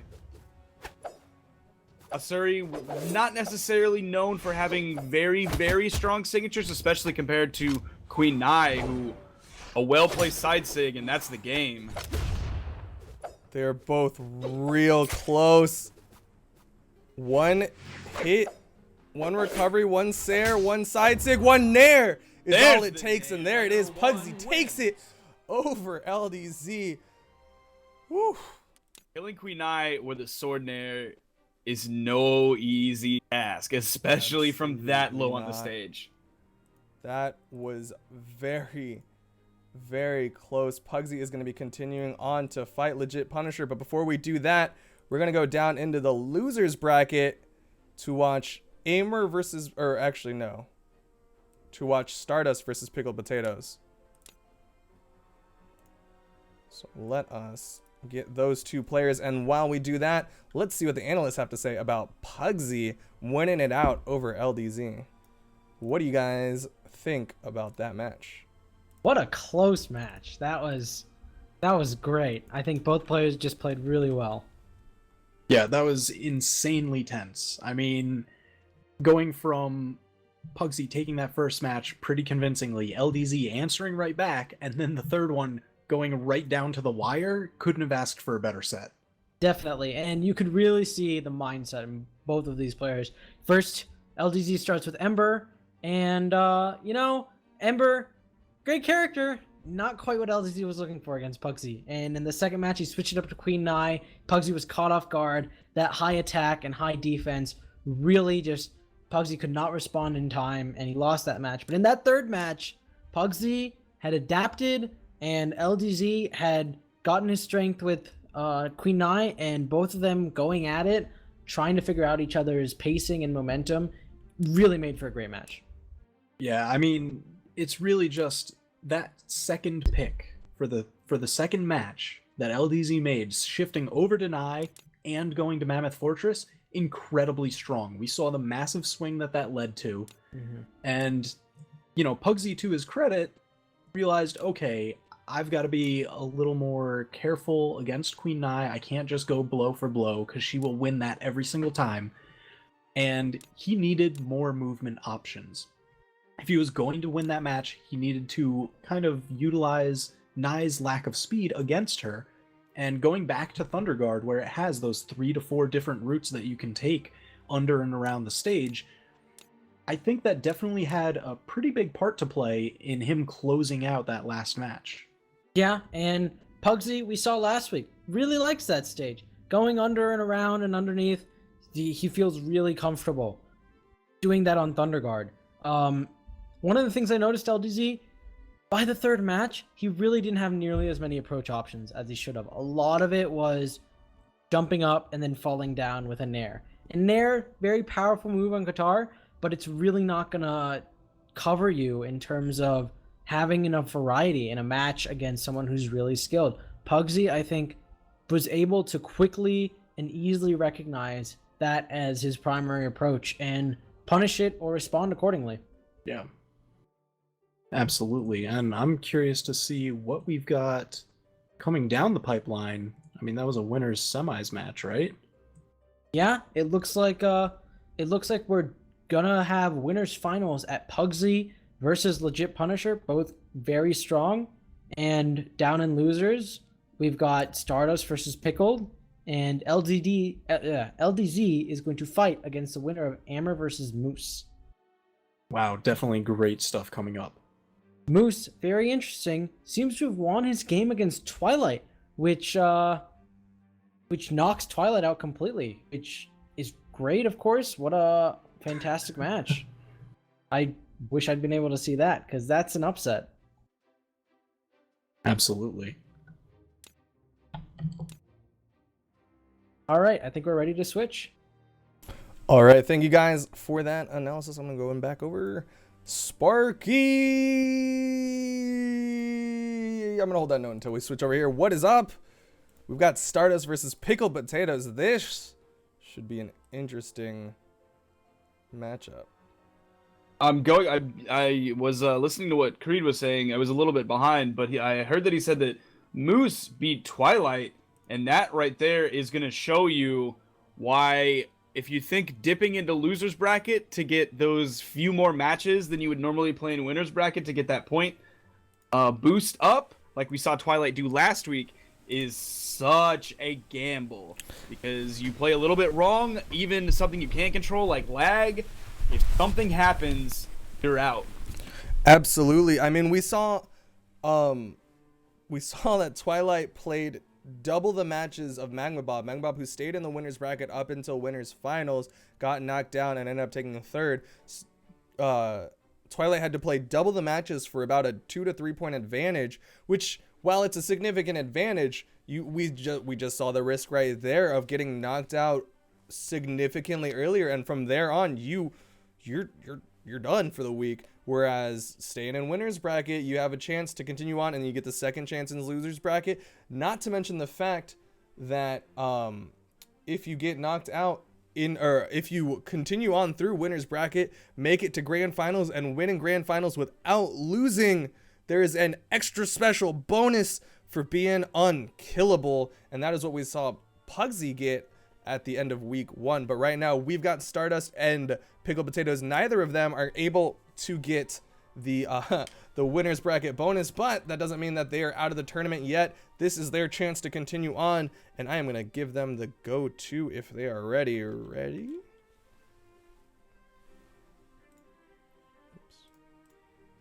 Stardust picking Brent again. We're going to see if Pickled has a little bit more success. I would not be surprised if he does have more success here, especially given that we all know Stardust is very EU and has to play on a significant ping disadvantage. Yeah, I mean, despite that ping difference, Stardust makes it work for the most part. I mean, he's not out of the tournament yet. He has been able to continue on despite losing to Legit Punisher we saw in winner's bracket. So he's still holding on for dear life right now, and we'll see what is going on. But we're waiting. They're ready. We're good. I've said ready. Ready.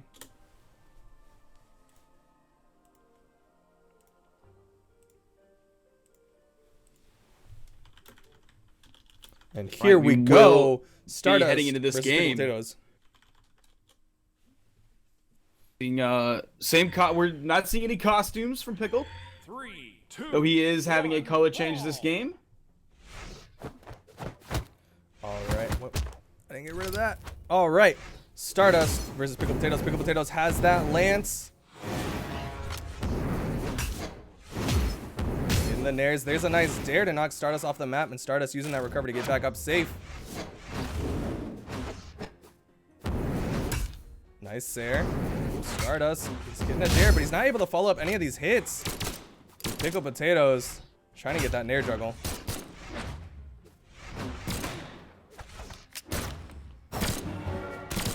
Seeing Pickled kind of dive and dodge around everything, taking very little damage. Stardust in the red, starting to get those hits built up on him though. He's in the orange, Stardust in the red. That neutral sig missing wildly, gonna get punished for it. We're seeing Pickled reaching for the recovery, missing 2 in a row. And there's the third one that he's missing. Neutral sig, Stardust outside of the hitbox. If those active frames were out a little bit longer, I think Stardust would have been sent to the sky. But right now, Pickled Potatoes. Oh, what? He just stood there. He called Stardust bluff, and that took guts right there. Stardust didn't commit to the ground pound, and Pickled Potatoes didn't care. He just stood there. Nobody ever expects you to stand there. That is the most just momentum spinning thing in the world. Ooh, following him into the air, the double nairs. Stardust with that Sarah sends Pickled Potatoes off the map. Can he finish this off, or will Pickled Potatoes with these mind games? There's the commitment. Full ground pound straight to the ground. Gets the kill. Stocks evened up. Has Pickled Potatoes in the yellow. Pickled Potatoes with his lance.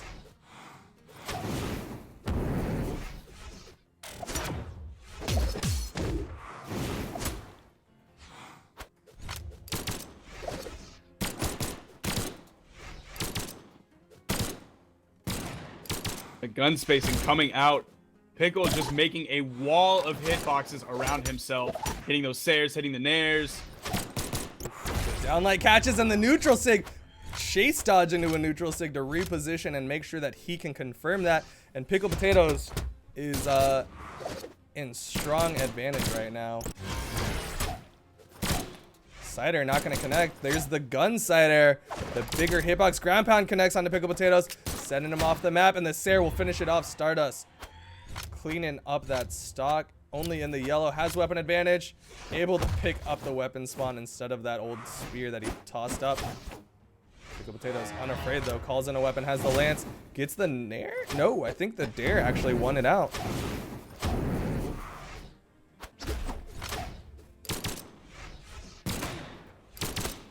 Nair picks up, but Stardust able to fall outside of it. Nice sidelight into a side air. Oops, Sair. Pickled does a lot of downlights. He normally finds success with them, something that I envy because I am not effective at using downlights without getting punished. But Stardust is, as more and more of the match progresses, he is punishing more and more of Pickled Potatoes downlights. That move has you locked in place for so long. Stardust making the adjustments that he needs right now. Not able to finish it off just yet, but he's definitely getting a little bit stronger, able to avoid the gravity cancel down sig, but not the neutral sig. Rack's signature is so fast, and Stardust into the sky, and Pickled Potatoes is going to take game 1, and we see the immediate switch in character. Stardust is going to be playing that Koji.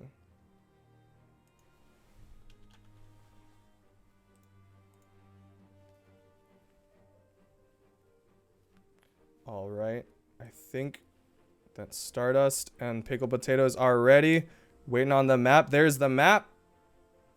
Ban King and Thunder, and we're going to see what they end up doing.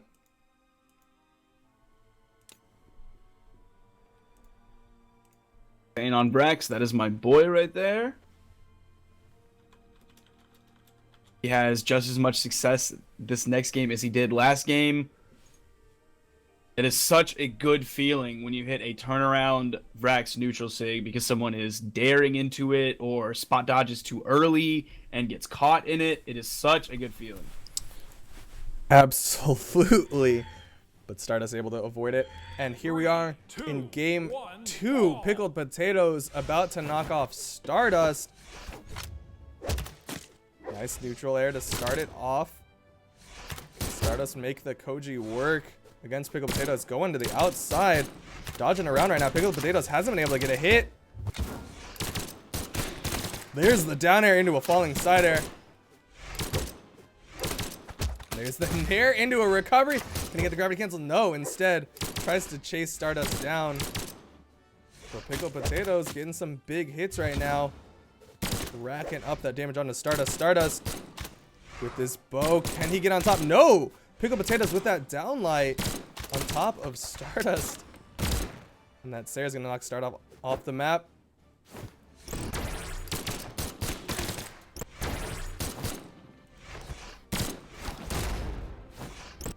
Catch the recovery, looking for the neutral sig.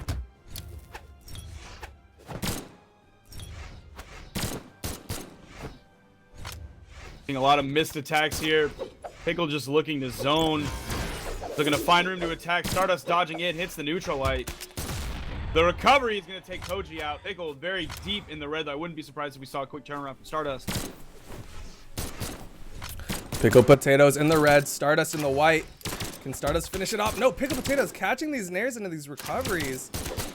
Not able to finish off all of the recoveries, but the fact of the matter is he is getting the catches that he needs right now, and Stardust needs to finish off this stock ASAP. There's a good dare, and that is actually going to kill. Stardust with the sword right now against Pickled Potatoes, dodges through the nair. Pickled looking to spot dodge and then punish, but gets caught multiple times in a row. Stardust with a nice little sword string there. Pickled starting to come into the orange. Pickled is quickly retaliating. Stardust looking to get on top of him with that dare. Nice downlight to knock Stardust away, but Stardust ends up getting the retaliatory hit. Down air into a Sarah from Pickled Potatoes again is going to knock Stardust away. Able to avoid the recovery. Ooh, gets on top of him before he can knock out the neutral sig. And the dare should finish it off. Yes, Stardust taking the lead with that sword. Able to avoid the ground pound. Able to get the hit before Pickled Potatoes can get those signatures off. Has him in the yellow. Mine not going to connect. Pickled Potatoes jumping around. Dares into that soft platform. Excuse me. Oh, but the recovery from Pickled Potatoes. Pickled is in the orange, though. Not a place you want to be as Vrax, especially on this map. The kill box can seem so small. Ooh, there we go. We're seeing the downlight into the chase dodge canceled neutral stick from Pickled Potatoes. That is true if you hit it right. Pickled Potatoes has been able to space it out and add up quite a bit of damage. Stardust in a little bit of trouble. Gets the Sair. Can he get the chasing Sair? No. There's one Sair. There's another Sair. That'll finish it off. Stardust with the adjustment, but Pickled Potatoes now gets his choice of map. That round, Stardust had reasonable amount of stage control, especially towards the end. Sair from Sword has an insane hitbox, and on this map, especially with the low armor that Vrax has, it may not be 3 armor from Ada, but 4 armor isn't much more. So those double Sairs, especially a little bit off the map, and you are in the kill box range on Great Hall. Absolutely, and I really like that map pick from Stardust. We only got to see it like once or twice, but those soft platforms on Great Hall make Lance a lot more difficult to play. But right now we've got Stardust and Pickled Potatoes on Mammoth. 3, 2, 1, brawl! Stardust has the bow. Pickled Potatoes has that lance. He's backing up, trying to get the nair, and Stardust not able to get the dare onto him. Oh, neutral sig! Stardust has only tapped Pickled Potatoes with 1 dare and not much else.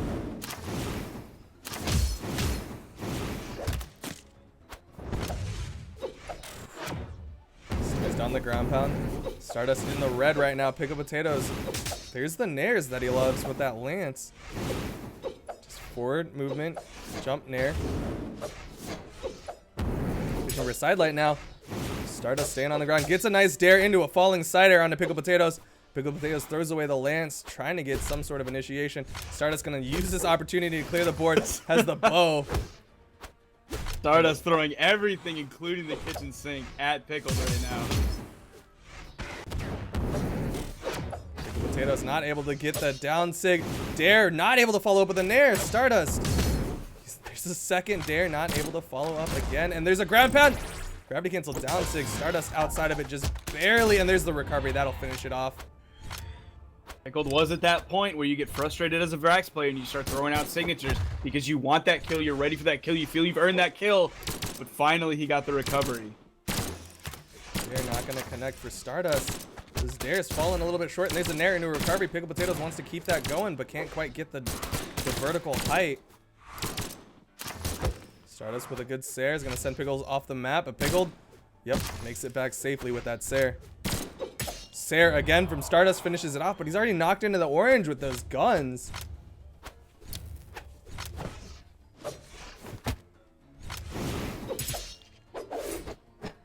Stardust has the sword. Oh, but the neutral sig is going to catch Stardust. And Stardust in a lot Not of sure what that trouble side right sig now. was.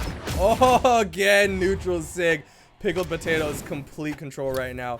Has a stock to spare. Has the weapon advantage. Can Stardust get through it? Nice. Neutral light into the chase dodge. Neutral light will give him some damage. He's got to finish this off. That movement staying underneath Pickled, but Pickled able to get the guns in the dare. Now Pickle is putting those educated dares to good use.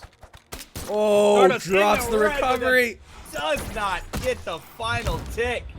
Stardust finishes it off with that sliding neutral sig, but he is in a lot of trouble. He wants to make sure Pickled has no chance.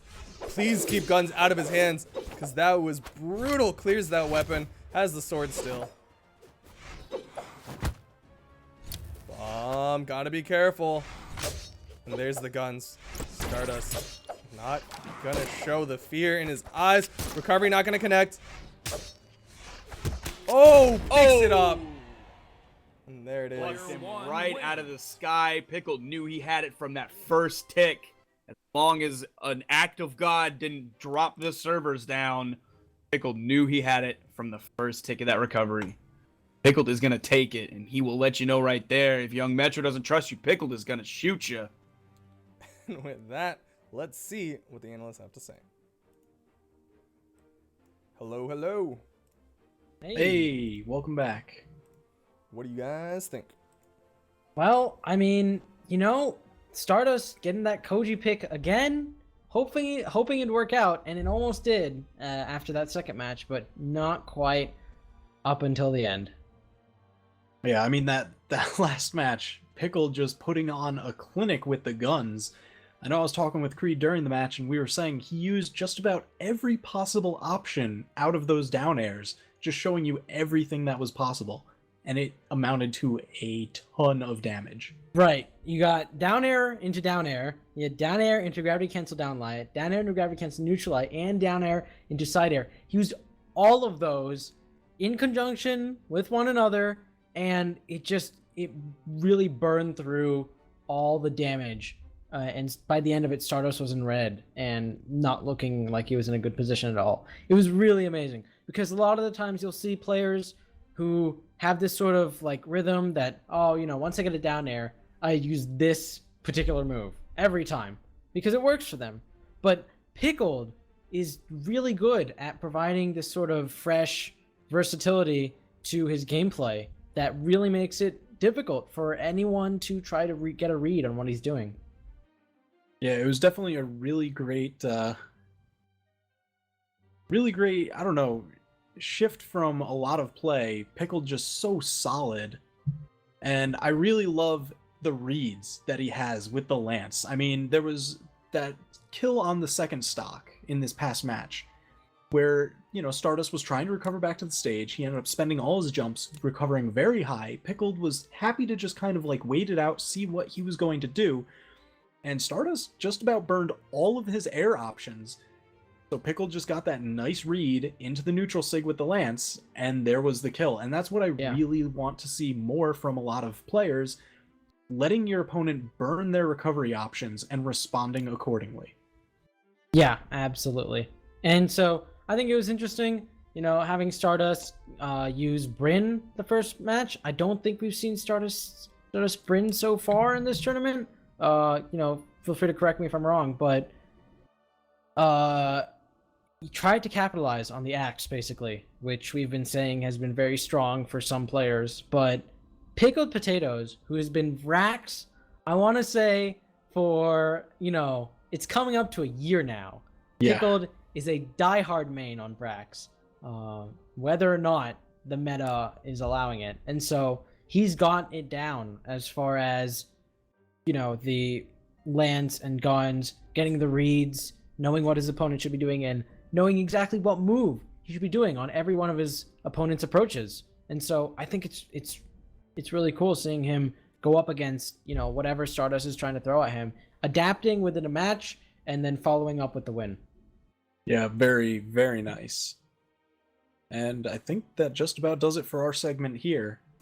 Whenever Duke is ready to push us on. All right, well, thank you, guys. We're going to be switching over to this screen. And I totally forgot to change that. 1 second. Thank you, guys, and goodbye. Sparky, up next, we've got LDZ versus Amer. This should be an exciting match. On the other side, we saw a huge Queen Nine play, and Amer, we saw him play Taros.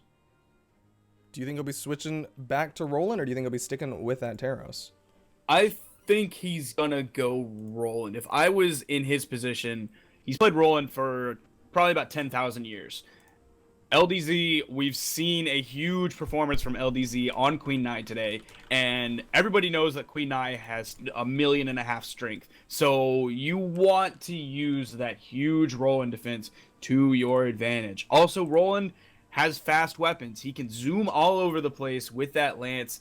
He can ride that sword to the heavens. We are seeing him. Looks like he's locking in. That's the new Roland skin, right too. That is a very styling skin. I like that sword.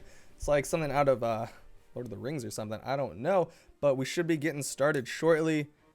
And there it is. Amer versus LDZ. Round 1. This is loser's bracket. Winner of this is going to go on to fight Pickled Potatoes, who we just saw take out Stardust. Loser of this is knocked out of this week's tournament.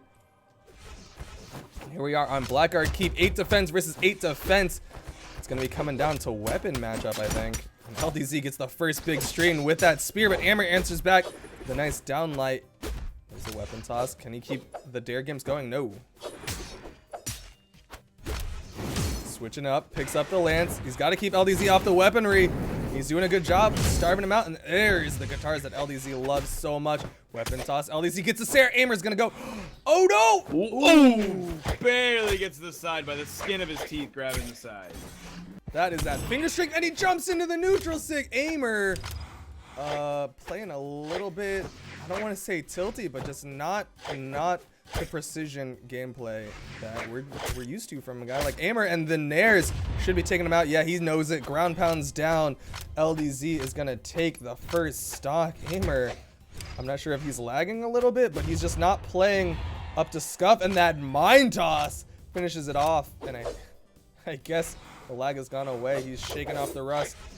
But here we are, 2 stocks each. Amer with the sword, LDZ with those guitars. Neutral sig catches LDZ. Weapon toss into a neutral air. Picks up the sword again. Gets a sidelight. Can't get the neutral sig off before LDZ interrupts him with that speedy neutral air.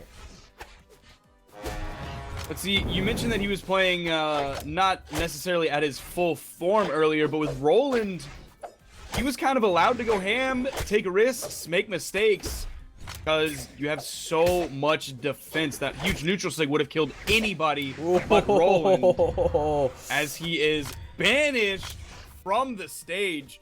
Queen Nai, LDZ, down. Queen Nai has shown so much stage control.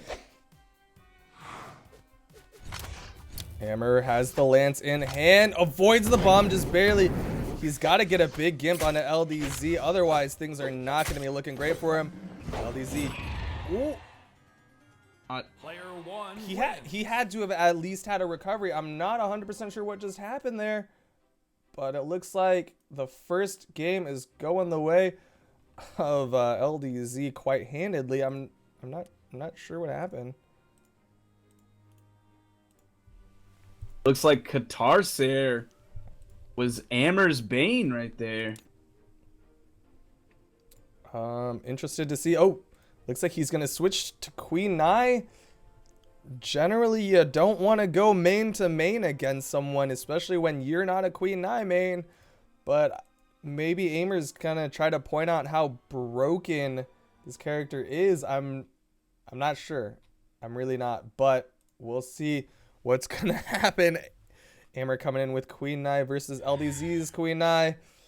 In game 2. Maybe Amer's just mad and is Gonna go for broke. Already tilted. I don't know. He's got the spear in hands, but LDZ jumps up, gets the nair. Neutral Light is gonna keep him back. Amer wanted to pick up the weapon, but LDZ catches him with that side. Amer not able to get a hit. Neutral layers from LDZ, and there's the guitars in Amer's hands.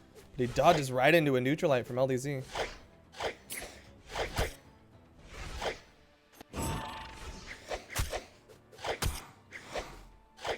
Neutral airs from LDZ are catching Amer out, and this is what I'm saying.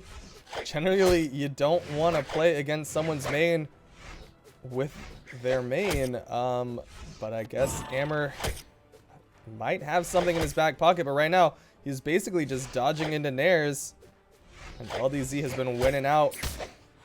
LDZ with the side air. Not a Side sig complete not gonna stomping, though. LDZ starting to get into the orange. Amer more or less holding his own. Qatar is slapped out of his hands right now. LDZ charging up the bomb toss. Amer is gonna stay outside of it. Gives him the taunt. Wow. I'm starting to think this is tilt. I do like what LDZ's doing, though. He's not necessarily saying, hey, I'm going to stomp you into the ground. You want to touch my main? Let's go. I'm coming out guns blazing. LDZ is showing precision. He's showing control, and he's showing patience, saying, I know what I'm doing. I'm going to play my game, and if you want to play my game, you're going to lose at it. There's the spear toss. Amer should have the wall touch. And like you said, LDZ not going hyper aggressive or anything. Nothing super different. Just sticking to his guns right now. And Amer might be able to get the first stock. No, recovery. And there's another taunt from Amer. He is definitely tilted. And there's the side air from LDZ, and he gives him a bow. And the taunt back from LDZ. Emotions have taken control of Amer. LDZ is letting a cooler head prevail, though. Recovery not going to connect for Amer. Neutral light. Oh. Donsig not going to connect. Amer wants to finish off this stock. He's got the Qatar Sigs. Can't get the side Sig.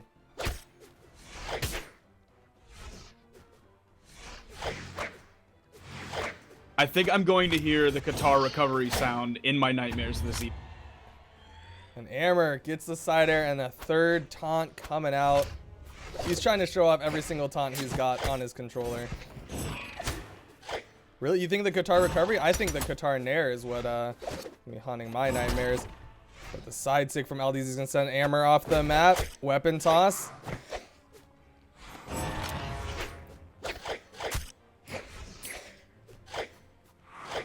We're not seeing any huge strings from either player. It's mostly one hit, and there, LDZ Big side backing sig. up, hitting the side sig, taking out Amer, putting a nice lofty lead in his favor.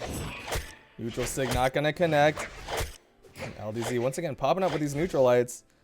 And he knows, I mean, he's going to know the spacing on his weaponry too. Neutral sigs. Amer gravity cancel. There is the fourth taunt on the stick.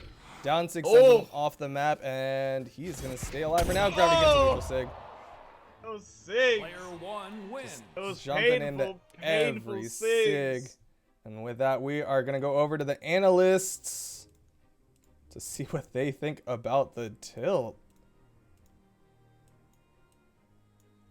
Tell me about emotions. Very emotional. Yeah, that was something. I mean, obviously, there's the multiple taunts that was going on, but also, just like, Amer's not really a spear guitar person, and so that you could see that coming out. Yeah, I mean, if he valued the pick for the message more so than the actual play, it seems like, especially with the way he was trying to fish out certain signatures, obviously the use of the taunt at key moments. Oh, man. It just, wasn't working out for him. I mean, we saw, I think he honestly did better with Roland, and if he had kind of tried to stay with that and just, I don't know, fight through, make a little more reserved decisions. Because LDZ maybe. just had his number with signatures again and again. Yeah, and it definitely seemed like you were saying a lot of emotions going on here, and I think that really threw Amer off. Amer maybe trying to throw off his opponent, just in general. Both of them taunts everywhere. Why Amer picked Queen Nine? Maybe it was as a sign to say, you know, you're gonna play Queen Nine, I can play Queen Nine, which it just didn't work out. No. So I mean, there's just not a lot to say here. It was a bit painful. I will say, LDZ, well done on the neutral signatures. Just chaining 3 of them in a row at the end there was brutal on Amer. But, Just recognize the dodge-ins after the side lights and, you know, just punish them every time. Mm-hmm.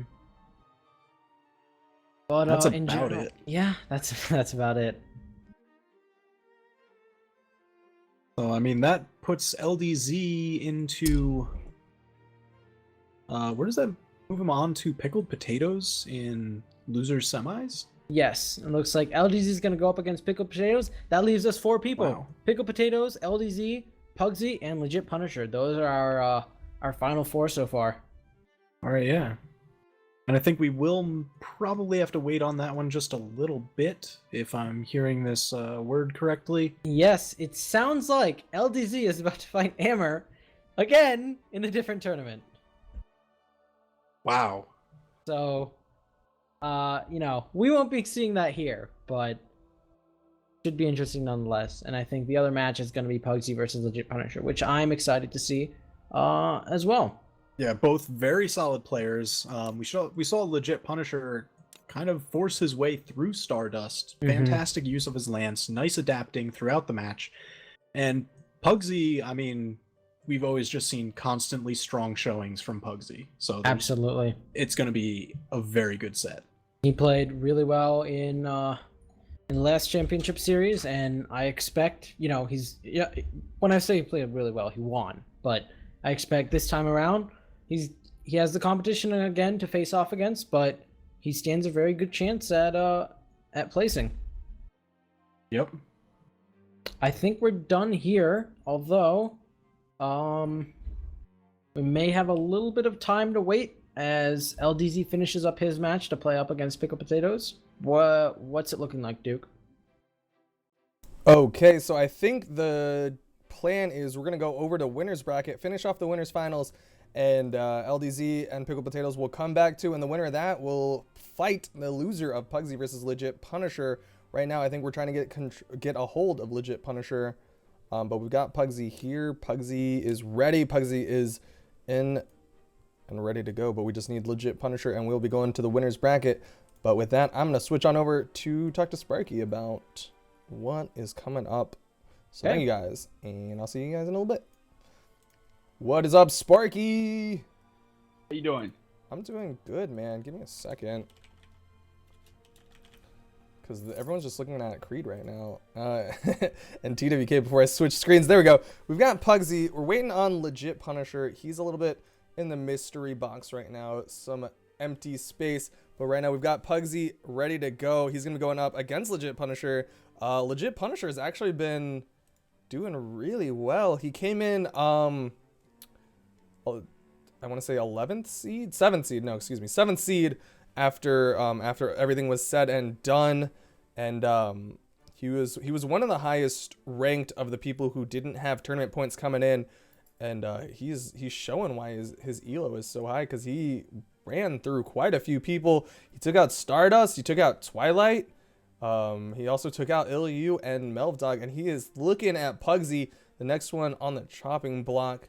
But before we get to that, tell me about this tournament. Tell me what's going on, and tell me what is coming up down the pipe, Sparky, if you have any ideas. Well, I will. I have heard that there are things in the works that we might have a money match right now between Pugsy and Legit Punisher. I cannot confirm that it will be initiated by Pugsy.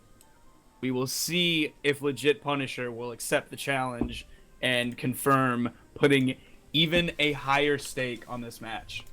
The stakes have definitely been raised. I think we just need to find Legit Punisher. That is the bigger mystery right now. But once he is here, I mean, how high are the stakes is the real question. Well, as of right now, the stakes are pretty darn high. This is week 2. We will have 4 weeks of 1v1 double elimination tournaments where each player gets a point for winning a set in loser's bracket and half a point for winning their first 2 sets in loser's bracket, and then a full point for winning every subsequent set in loser's bracket. At the end of the 4 weeks, all of the points will be tabulated, and the top 16 will be invited to an invitational only tournament where the prize pool is at $750 right now. That is $750,000 that could be possibly a portion in your pocket. Absolutely. Not yours, but the competitor's pocket. Right. That is quite a bit of money on the line. Not to mention, top 16 people who get into the invitational at the end of the month are going to be awarded a MetaDev just for getting that far. So there is still plenty of more on the line. Pugsy, he's coming out with the offer. She's coming out with the offer. He says, if you're really the best player. I'm curious what the pitch is that Pugsy's got. And you really think you can beat me? Pugsy is hamming it up. This is things are getting real right now. Pugsy's ready. I'm gonna switch over to this so people can see. We'd have a $25 money match right now. Legit Punisher steps up and plays with the big boys. He's pressed the enter key. Ooh. Double down, Legit Punisher. Raise it. Double or nothing.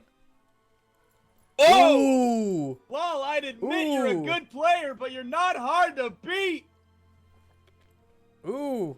Legit It Punisher. looks like he's going to accept, ladies and gentlemen. Here in the winners finals, Legit Punisher versus Pugsy. Whose legacy is gonna get ended, Legit Punishers or Pugsy's? That's the question. Legit Punisher saying, Pugsy, you're free. This is a best of 5. This is a best of 5. I think Legit Punisher is curious. Is this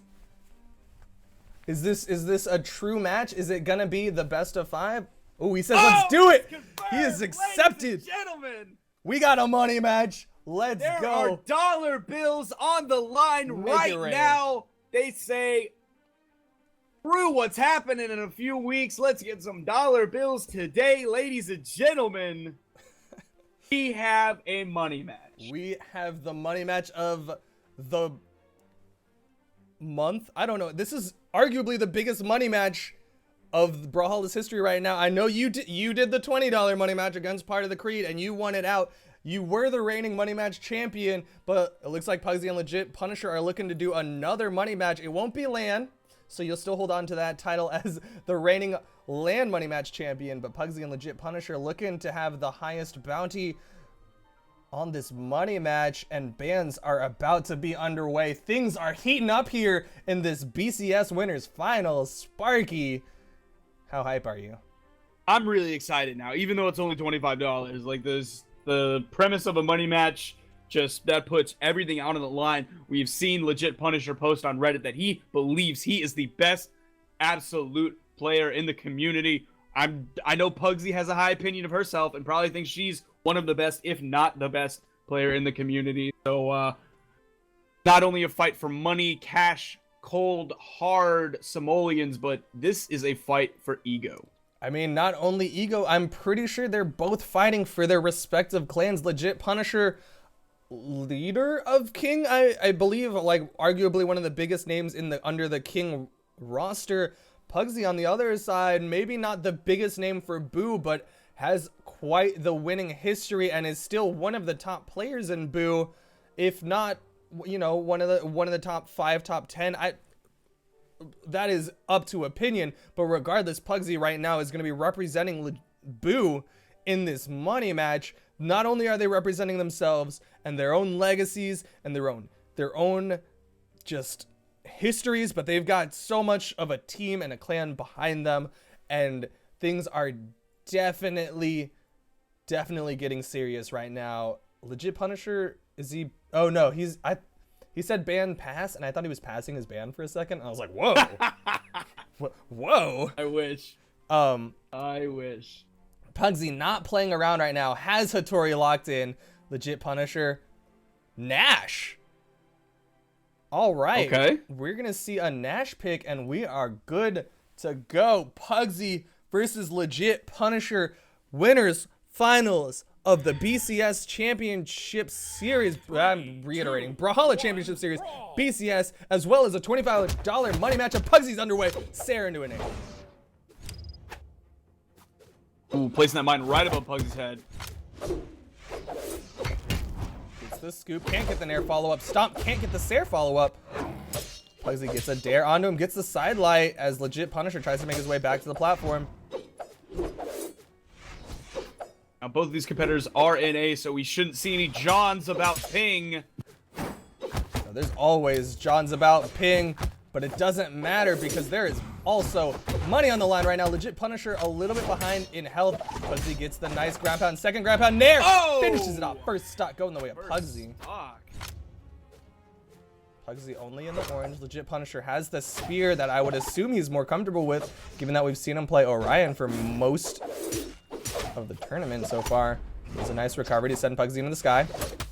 Nash's SIGs are deadly. If you get caught in the wrong place at the wrong time, a Superman punch can send you to your death quite early. That big nair, that follow-up nair, taking out Pugsy. Legit Punisher almost evening up this game right here. This is game 1 of winners finals. Game 1 of the money match. Set.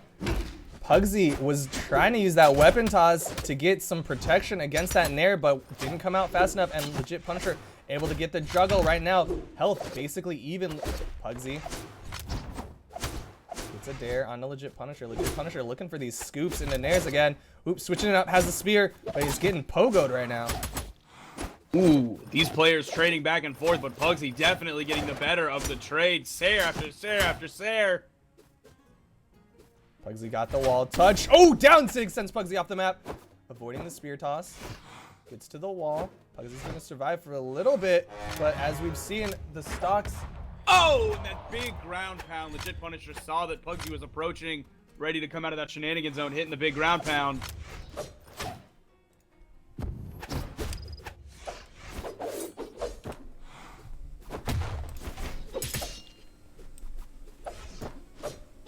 Downlight Sair might take him out, and there it is. Pugsy not even risking the gamble on a signature, doing the tried and true bread and butter downlight Sair.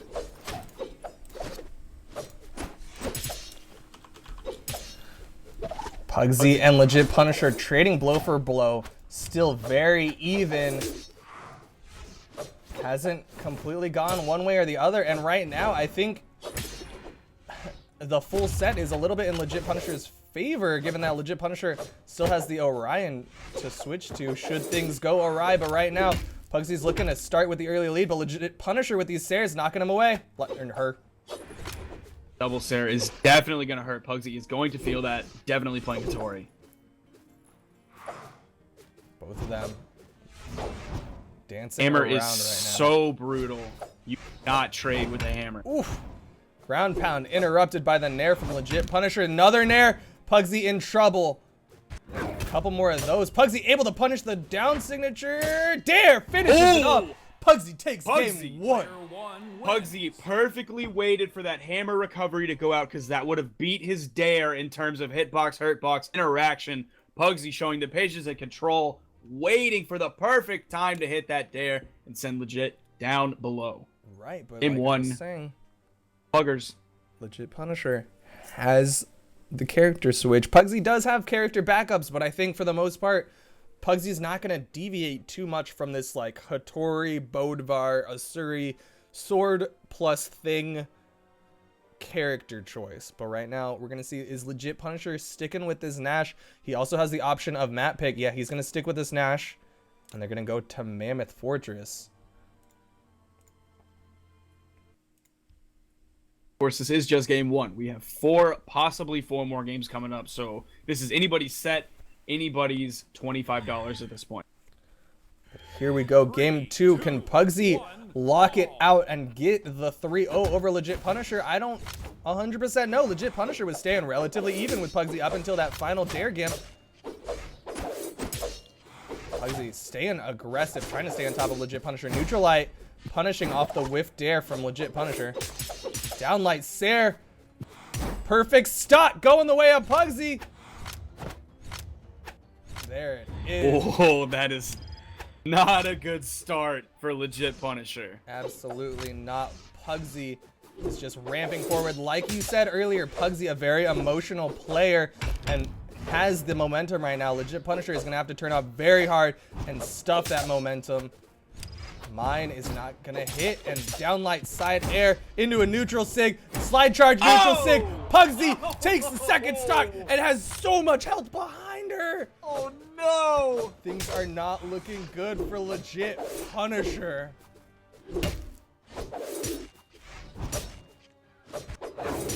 Pugsy showing a commanding performance. Dare. Neutral sig interrupted by the neutral air from Legit Punisher. He gets the recovery. Can't call in a weapon just yet. Calls in a second weapon. Can't get the recovery, and Pugsy is out for now. Gets caught by the sidelight into a side air.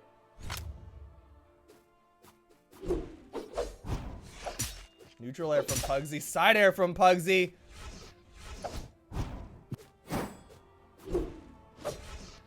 It's smart. Oh, side sig. That's gonna Finishes kill. it off. 3 stocks stopped. Pugsy coming in with a fresh stock. Legit Punisher has got to do more.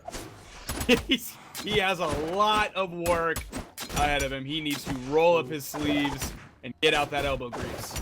Ground pound from Pugsy is going to send Legit Punisher off the map. Not enough to finish. That should be Another one. Pugsy takes game 2 over Legit Punisher and is looking at the 3-game win.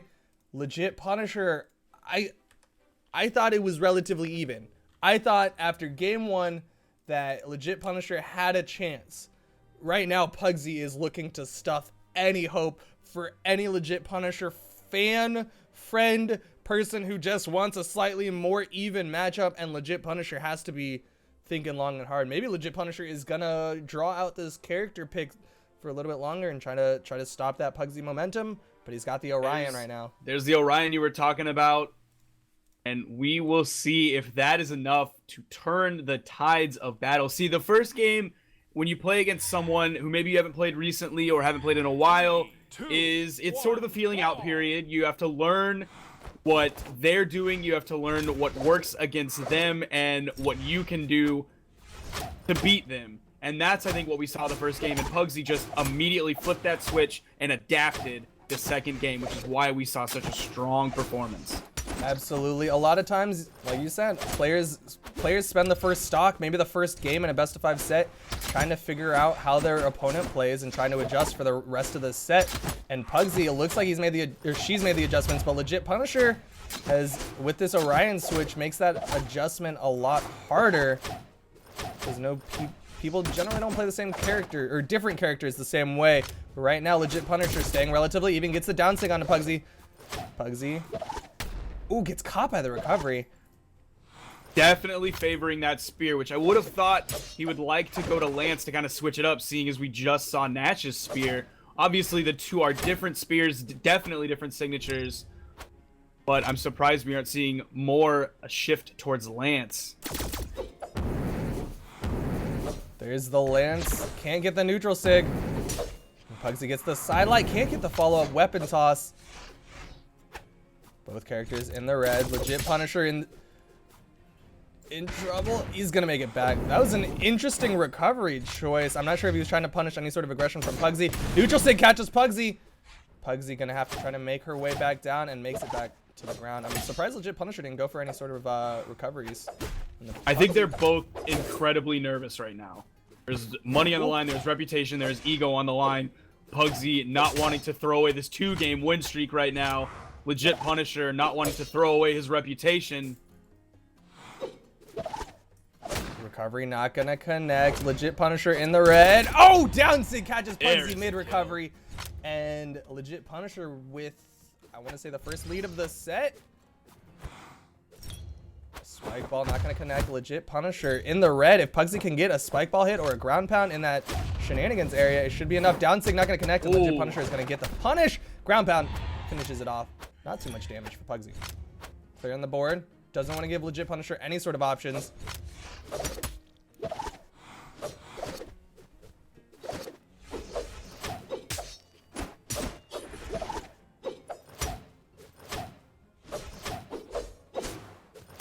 Punisher throw out those Sares like they're going out of style. Looking to build that space in between the two. He knows his spacing can beat out Sword. Legit Punisher went for the hard read with that down signature, and Pugsy able to get the dare. Couldn't finish off with the dare gimps.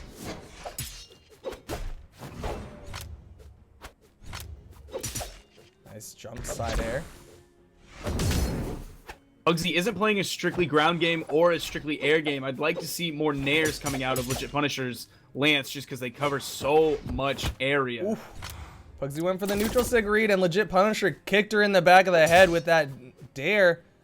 And yeah, like you said, I'd like to see a little bit more space coverage with Legit Punisher. Not necessarily just lance nair, but just these big sweeping hitboxes to try to punish any sort of approach from Pugsy. Nice weapon toss, but Pugsy gets a neutral light, sending Legit Punisher off the map. Are we going to get a dare gimp? No! Ooh. Gets hit by the recovery, and Legit Punisher, there's the first nair. Seeing a more defensive Legit Punisher right now. He doesn't want to get 3-0'd after calling Pugsy easy.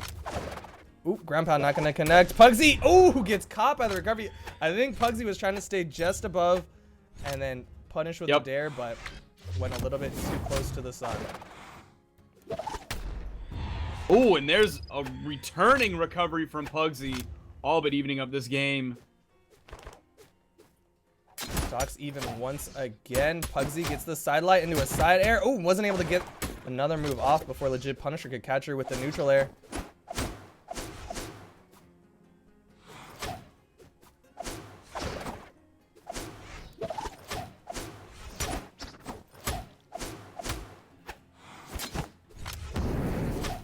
Sair not going to connect. Legit Punisher switching back to spear.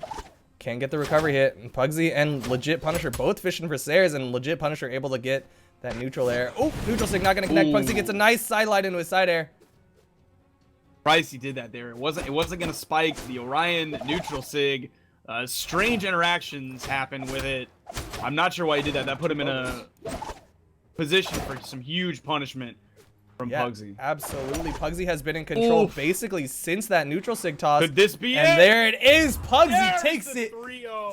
3-0. Money in the bank. And Pugsy is going to continue on to Winners Grand Finals over Legit Punisher. I'm not going to open up the chat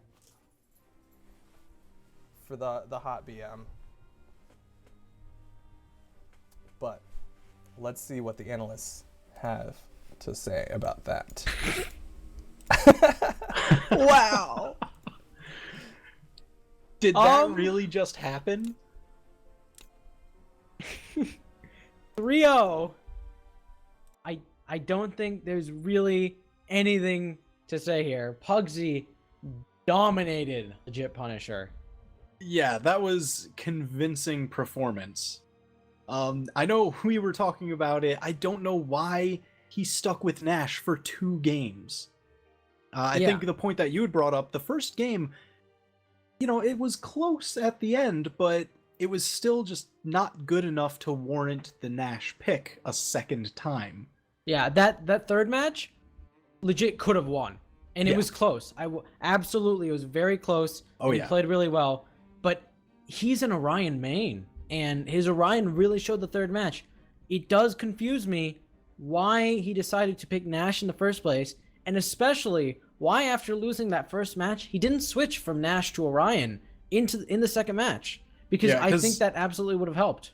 I think we can all agree that second match was one of the biggest blowouts we've seen in quite a while. Incredible play by Pugsy.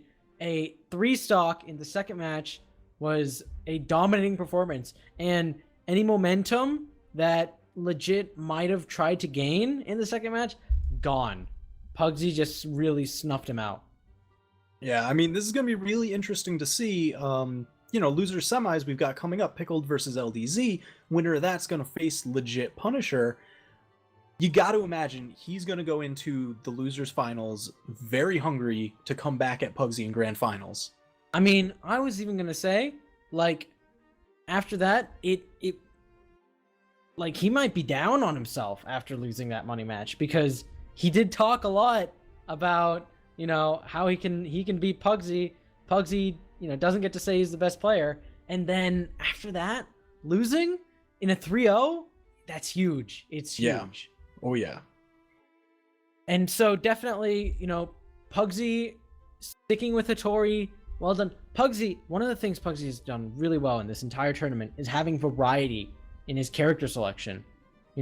We've seen the Hattori, we've seen a Bryn, I'm starting to confuse people. Was it Pugsy who played the Cassidy?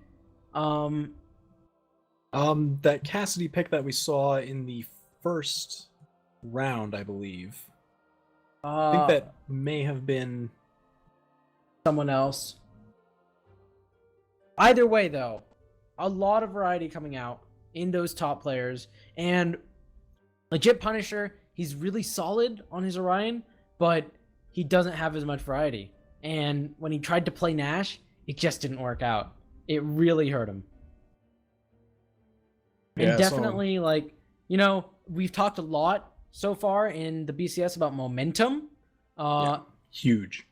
And losing the first match probably really hit him hard. Especially, he comes in with this Nash pick. It's out of nowhere. If he'd won that match with Nash, the entire set could have been completely different. But instead he lost, and he lost hard. Definitely one of those things where it's either a horrendous misjudgment or he's a genius. If it works, he's absolutely a genius. Nobody saw it coming, but it just didn't pan out for him in a big way. Yeah, definitely. And so, at the very end, on the last match, and he was like, well, I have to win all three now. Switch to Orion. Hopefully it'll work. And he was playing well. Every single one of those stocks, both of them went to red, except for the last one. But both of them went to red. It was just a matter of who can get that quick hit. It was a really intense spear battle, but he just didn't have it going for him. And after losing 2 matches before that, it's hard. Yeah, I mean, I do want to say, when we finally started seeing him go to that Orion pick, you're right, it was insanely close. It was a very aggressive match, battling back and forth with the spears, each of them answering the kill to the other one almost immediately. And legit Punisher, when he did have the lance, which we kind of saw him shy away from most of the time, he had great reads with that down signature, which a number of people think it's not great, but I'm going to go out on a limb here and say I absolutely love that move. It serves the purpose that it does quite well. A little backstep into some long-range lasers. He was just playing really solidly, beat out a lot of Pugsy's options with well-timed lance recoveries. Mm-hmm. I was just a little bit curious as to why he steered away from the lance more often than not. Yeah, no, his lance was doing well. He got some sidelight into nairs, which chained into other nairs. Like, his reads in general weren't bad, at least in the third match. In the first and second, maybe the Nash sort of threw him off, but in that third match, he almost got his pacing back. But it wasn't quite enough. It really wasn't. He couldn't get his feet back onto Pugsy, and his ability to get the lances and properly punish any of Pugsy's moves was just gone by the third match. Are we ready to go to the next match? Is that what we're hearing? Yeah, we are ready to go. We are going to be watching LDZ versus Pickled Potatoes in just a little bit. Thank you guys for that wonderful analysis of that very interesting money match in winners finals, and we will see you after this match. Thank you. Thanks. Sparky. Up next, Pickled Potatoes versus LDZ. I know you love your pickled potatoes, and I think we are ready to go whenever they are. I just noticed what is going on.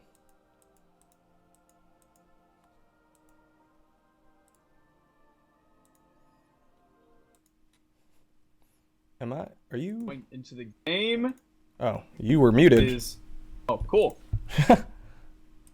Losers round 6, pickled potatoes against LDZ. The winner of this set will be facing Legit Punisher in losers finals.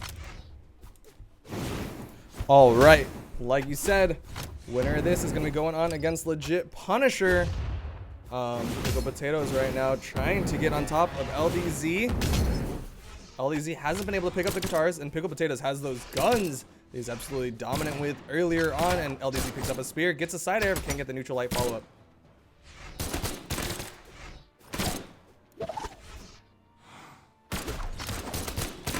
As Pickled gets further and further deep in the bracket, we are seeing more and more dares. Dare is such a good form of damage. LDZ already in the red. Pickled Potatoes needs one good signature, and that dare stops that recovery immediately. Side sig finishes it off, and Pickled Potatoes is running with it right now. LDZ is going to back up, try to pick up that weapon. Yeah, has the spear, though, which is not what he's looking for. Jeez Louise, Pickled Potatoes. 2 dares, and gravity cancel down light, but can't get the juggle onto LDZ. Side sig again. Pickled Potatoes in strong form. I don't know what Pickle did between his previous matches and now, but he needs to do that more often. Ooh, expertly dodging that. I want to know what Pickle's actions per minute right now are, because I bet they are insane. LDZ is definitely on his heels. Pickled Potatoes has been in control for the whole set, and the recovery. Pickled Potatoes. A 3-stock. The clean 3-stock Pickled Potatoes. And that was against LDZ's main. Keep that in mind, which means LDZ doesn't have a lot of options as far as character changes go. We can potentially see a map change. Great Hall, but will that be enough? Pickled Potatoes didn't even need the warm-up set to kind of get LDZ, like get a read on LDZ. Instead, he just came out swinging with those guns. That was absolutely brutal. That was a very commanding lead from Pickled Potatoes. And I hope for LDZ's sake that was just an experimental game that was a feeling out of his opponent. Yeah. Learning what he was doing, picking up on little cues. I don't know, but LDZ is going to have to play very differently here on forward. Yeah, I don't know what LDZ can do. He had a little bit of trouble getting guitars, which, like I said, LDZ is really, really good with. But is that the critical error? Is that LDZ just wasn't able to get guitars? Because if so, that's a 50-50 you don't want to be dependent on. But right now, Pickled Potatoes with that lance, trying to get the weapon toss start up into an unarmed. LDZ with a nice guitar string since Pickled into the sky, but not enough to finish. Down light, chase dodge neutral sig. Pickled Potatoes has those strings by heart. Potatoes trying to keep LDZ off the map right now. Can't get the recovery hit. That downlight neutral sig is not an easy combo, since it is true. Ooh, neutral sig gets interrupted by the nair from LDZ, but not for long enough, because Pickled Potatoes gets the shot, finishing off the first stock for LDZ, and he is looking to run with this. Dare from Pickled Potatoes, can't get the gravity cancel neutral light, or side light, excuse me. Ooh, dodging through the side sig. Pickled Potatoes is ready for it, and LDZ able to dodge down to avoid that neutral sig off the chase dodge. Ooh, interrupting the side sig. Pickled Potatoes seems to know this matchup very well, and LDZ gets the finishing blow with that side air. Doesn't seem like LDZ has any answer other than just the occasional Queen Nai blow, relying completely on her huge damage. Yeah, I mean, LDZ has has his strings that he knows, and if he's able to get on top of Pickled Potatoes, he can do something, but Pickled Potatoes gets another side stick to finish it off, and LDZ, I'm not sure if it's just a lack of matchup knowledge. There aren't a whole lot of Raxes in all of Brawlhalla. Neutral stick catches Pickled Potatoes. And I mean, that Queen Nine damage is so dominant. LDZ able to even up the stocks and, well, basically the health with 2 signatures essentially. And maybe that's all LDZ needs is to just get those big lucky sigs. Or not pure luck, he got some solid read, but I don't know right now. Neutralite, but the dare immediately. The down air block in the recovery. Excellent choice.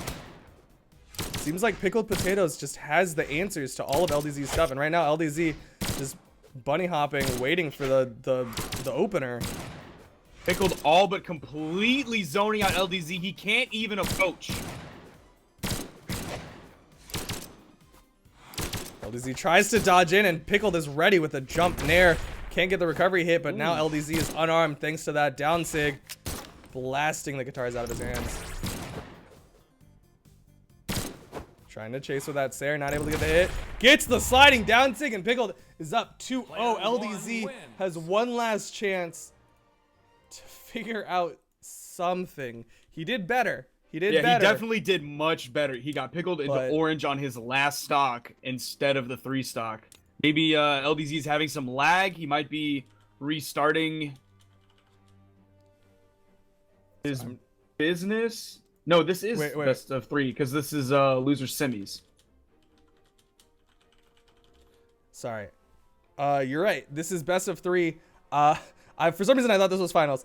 That is it for LDZ. He doesn't get another chance. Pickled Potatoes is moving on to fight legit Punisher.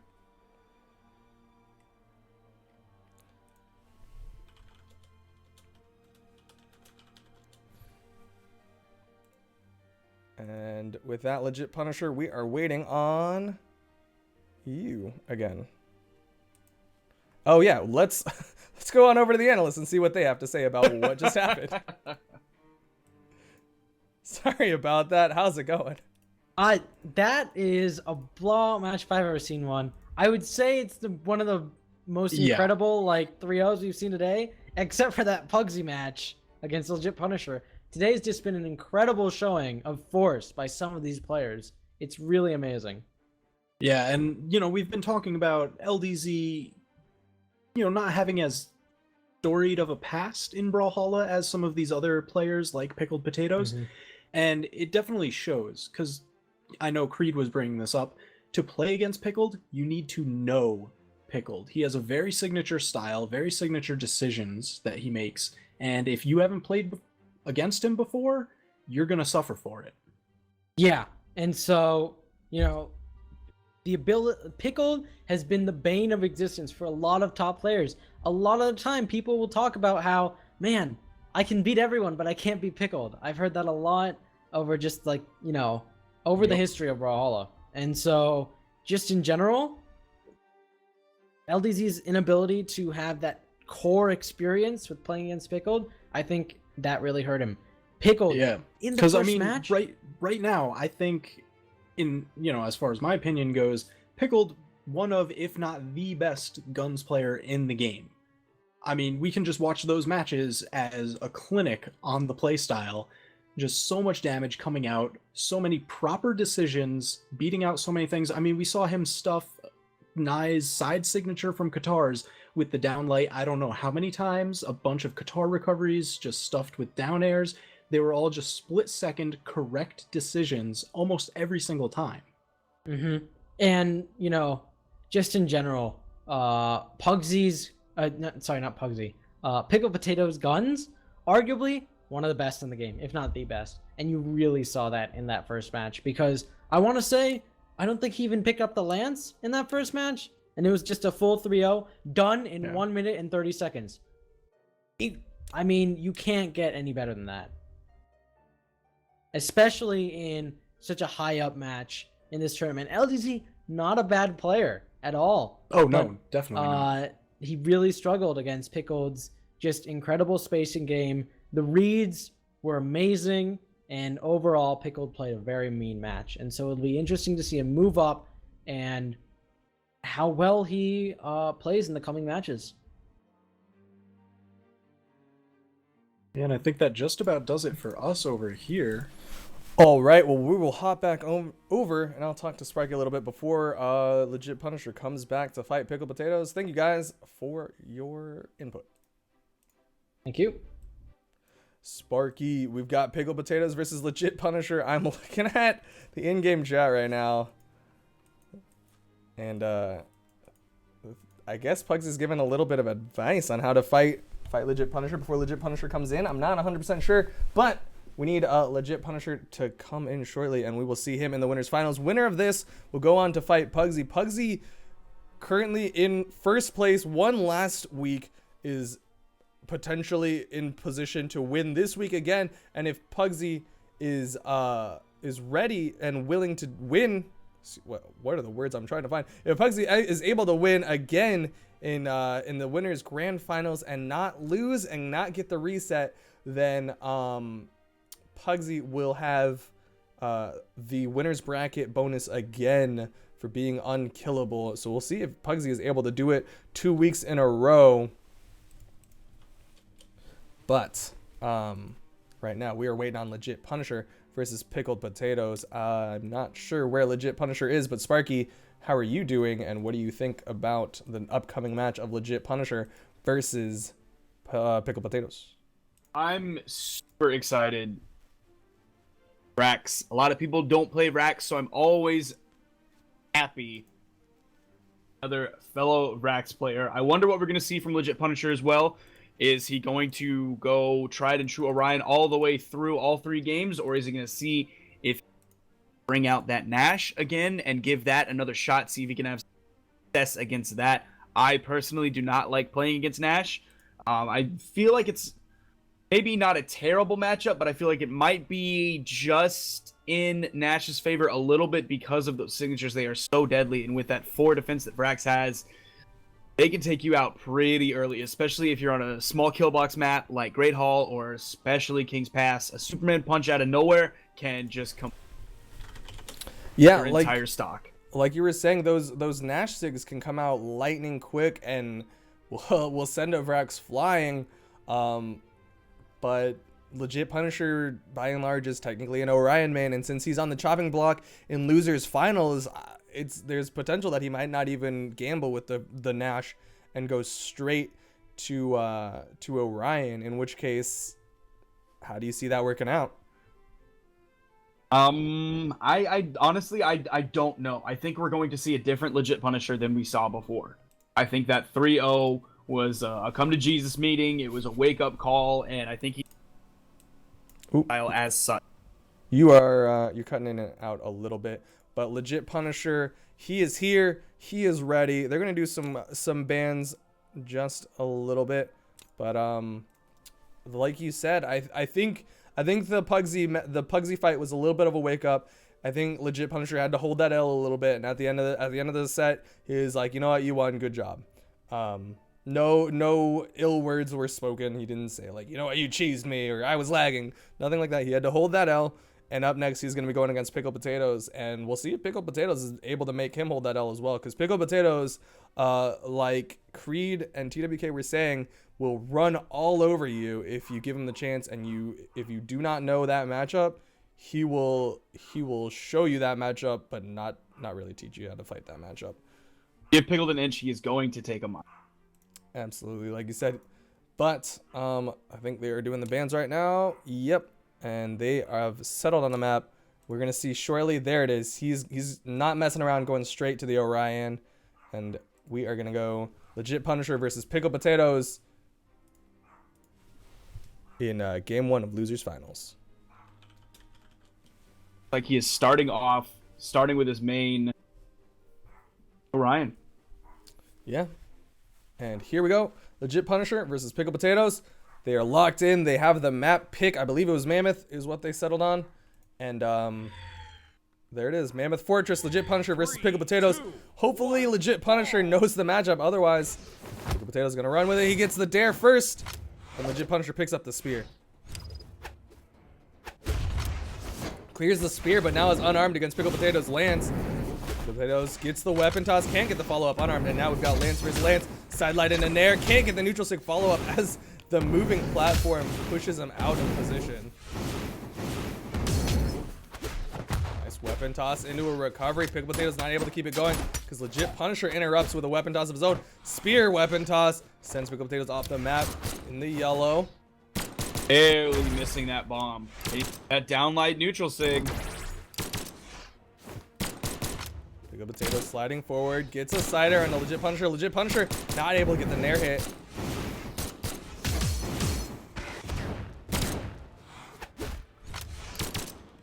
Potatoes once again spaces out, gets the sidelight but can't get the chase dodge neutral sig. Legit in a lot of damage. There it is. Side sig, plucking him out of the air. I would consider that to be a Pickled Potatoes signature. That side sig, plucking him straight out of the air, getting that read, hitting it at just the perfect time. Legit Punisher tries to get the juggle, but can't get the recoveries. 2 recoveries missed. Pickled Potatoes makes it down safe. Sidelight. Neutral air not going to connect. There's the down sig onto legit Punisher's feet. Pickled Potatoes knows that spacing by heart. And there's a huge ground pound on the legit Punisher. That should be it. Yes.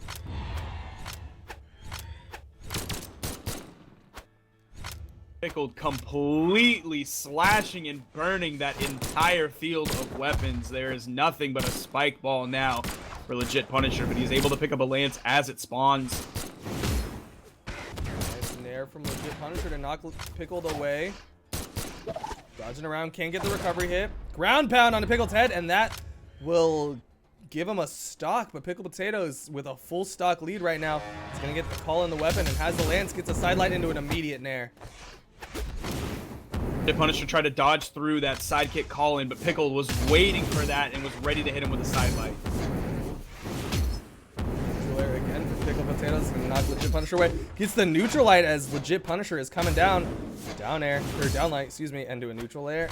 Legit is getting knocked around, is getting outlanced by Pickled Potatoes.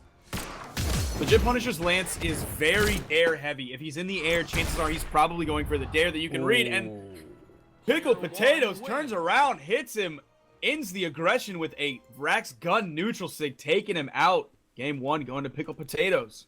Very clean fashion, and legit Punisher is going to have to make a big adjustment right now. He might actually end up switching to Nash and just saying, my Orion's, not working out, but I think there's a good matchup in this Nash, even though he's not exactly my main. But right now he's got to be thinking long and hard about what to do against Pickled Potatoes, because Pickled Potatoes' guns will just run all over you if you give him the chance. Fighting the Thunder, and he is sticking with that Orion. All right, well, I'm not sure how that Orion is going to work out for him, but he's got a second chance.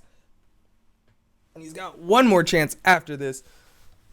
Legit Punisher versus Pickled Potatoes on Thunder Guard Stadium. 3, 2, 1, brawl! Pickled Potatoes picks up the guns. Gets a nice gravity cancel down line. Hard for legit Punisher here. I hate the lance into guns matchup. This is unfavorable for legit Punisher in my opinion. I would be wanting to get rid of that lance immediately, which he does. Grabs the spear, which we believe he's more comfortable with. Not only and that, there like we you were see the saying, damage start coming out. The spear is, I think, legit Punisher's just favored weapon in these situations. Legit Punisher has evened up the health a little bit with the help of that spear. Can't get the recovery, and there's a side sig. There it is. Finishing legit him Punisher off. getting the first strike of this game. See if he can hold on to that lead that he's built for himself. Do some work with that spear. Neutral sig not gonna connect. Neutral light from legit Punisher. Can he finish off? Oh, wait, no, he wouldn't have to finish off. He just needs to add more damage. He's in the stock advantage. Pickled Potatoes gets a nice neutral sig on legit Punisher, but it's not going to be enough. Rax not Ryan has so much defense. Nice side Side sig sig is going to finish him off.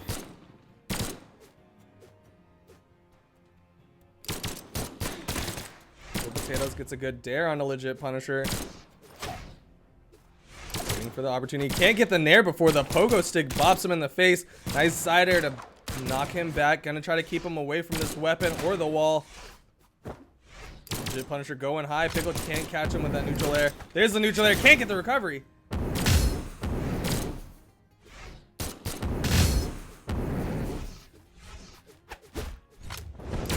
Bonk on the head, almost recovery, but comes out with the nair blocking that. Ooh. Dodging into the Perfectly side. spacing that. He was trying to do what he was doing to LDZ's Queen Nye, where he dodges through the side sig and turns around with the downlight. The Legit Punisher survives, doesn't get caught by that, but now they're both deep in the red. Pickled currently weaponless, avoids the side air, and the neutral sig is gonna send Legit into the sky. Up to kill. Now Pickled finding himself in the lead. See if he can put some damage on without taking too much punishment. I wouldn't be surprised if we see a couple neutral sigs coming out and some recoveries from Legit Punisher to secure that kill. Throws away the lance. He's looking for the spear. Doesn't want to go straight to the weapon. And now Pickled Potatoes gets to cover it. Trying to catch him with those down airs, and Legit Punisher has to move away. Has to respect the weapon guard from Pickled Potatoes. And he's just waiting for something. He wants that spear toss. Spike Ball is going to give him some room. Pickled with that down air. Legit Punisher's taking a little bit of damage. He's in the yellow. Pickled Potatoes currently unarmed. Can Legit Punisher take advantage of this before Pickled Potatoes picks up a weapon? No. Immediate gun spawn for Pickled. Interesting choice. Didn't want to go for the nair. Tries to read the dodge. But Legit goes to the other side.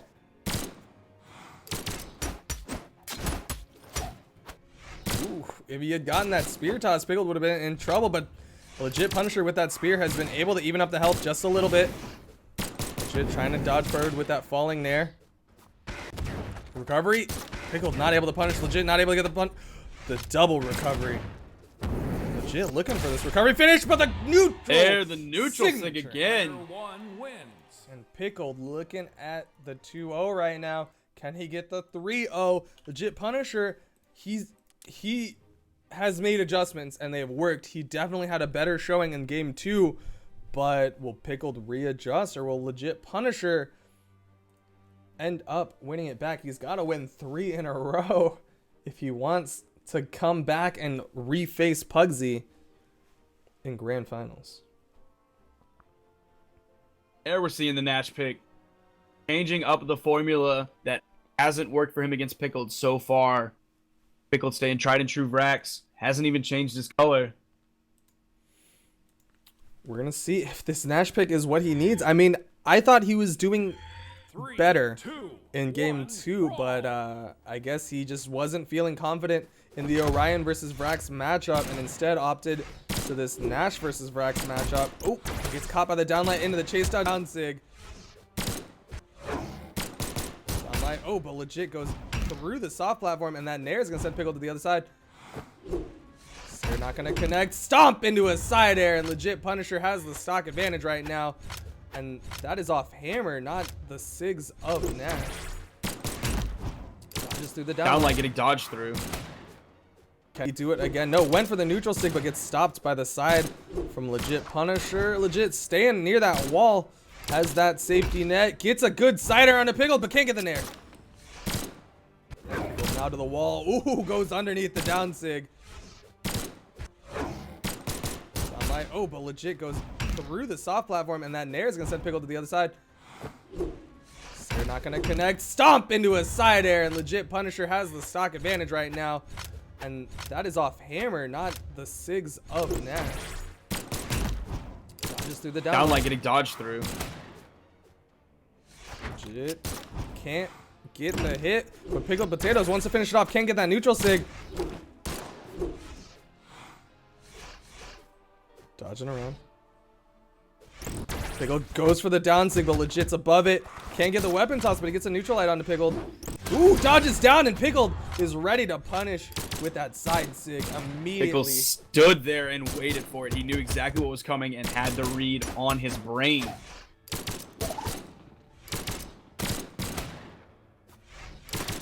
Neutral air into a recovery, not going to finish off.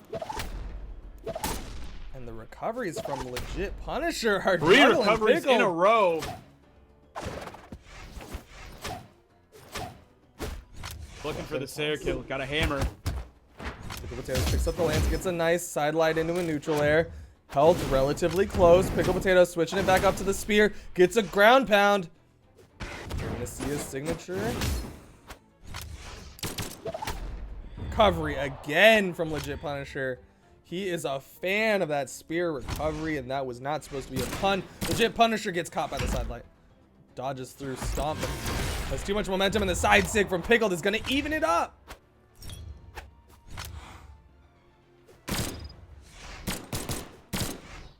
Down light. Pickled Potatoes gets a nice side air. Can't get the neutral sig. Legit Punisher hanging out outside. Not sure why Pickled is not going in.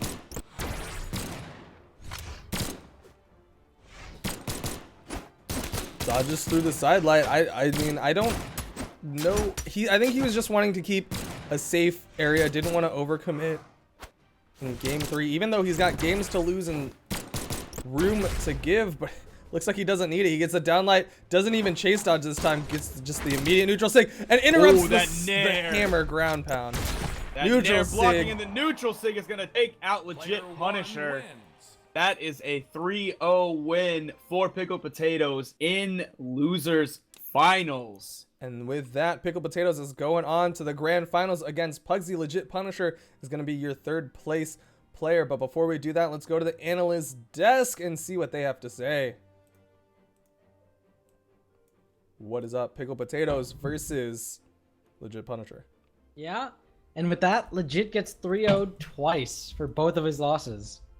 That's a rough way to go out, especially gotta be at the end painful. of the tournament. Absolutely. You know, we've said it before and we'll say it again. Pickled's guns are just incredible. And Amazing. I think that really is the thing that carries him throughout these matches. It's really hard to play against that. Yeah, I mean, it was, you know, Legit Punisher, when they first started out, Lance versus Lance, he did a good job kind of keeping the damage even, fighting back tooth and nail, and they just kept it as a nice, even match.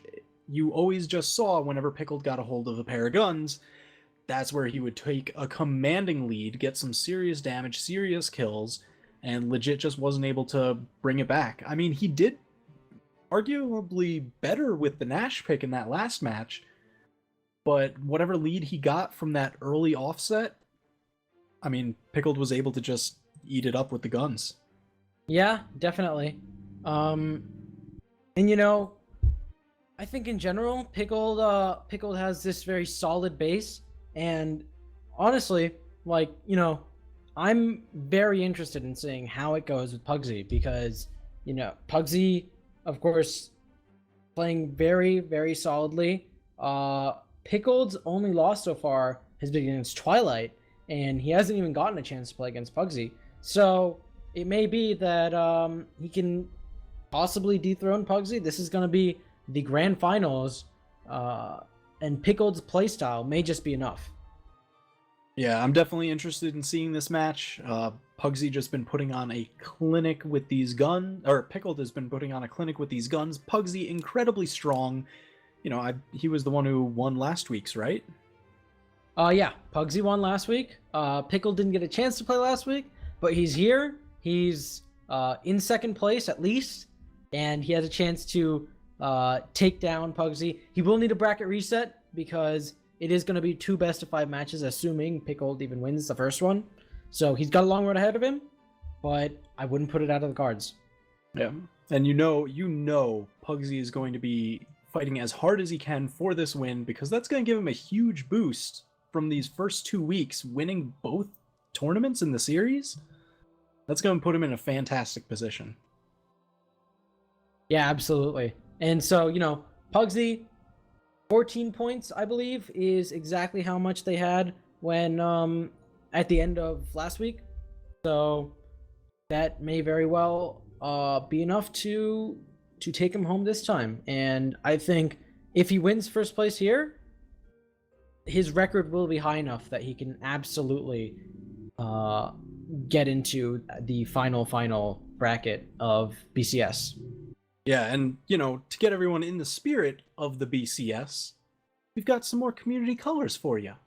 So we're going to do another giveaway for those community colors. And what's that keyword going to be, Creed? Going to be hashtag BCS. All right, so make sure to get those in chat, and I think Duke is going to take us away.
And we are back.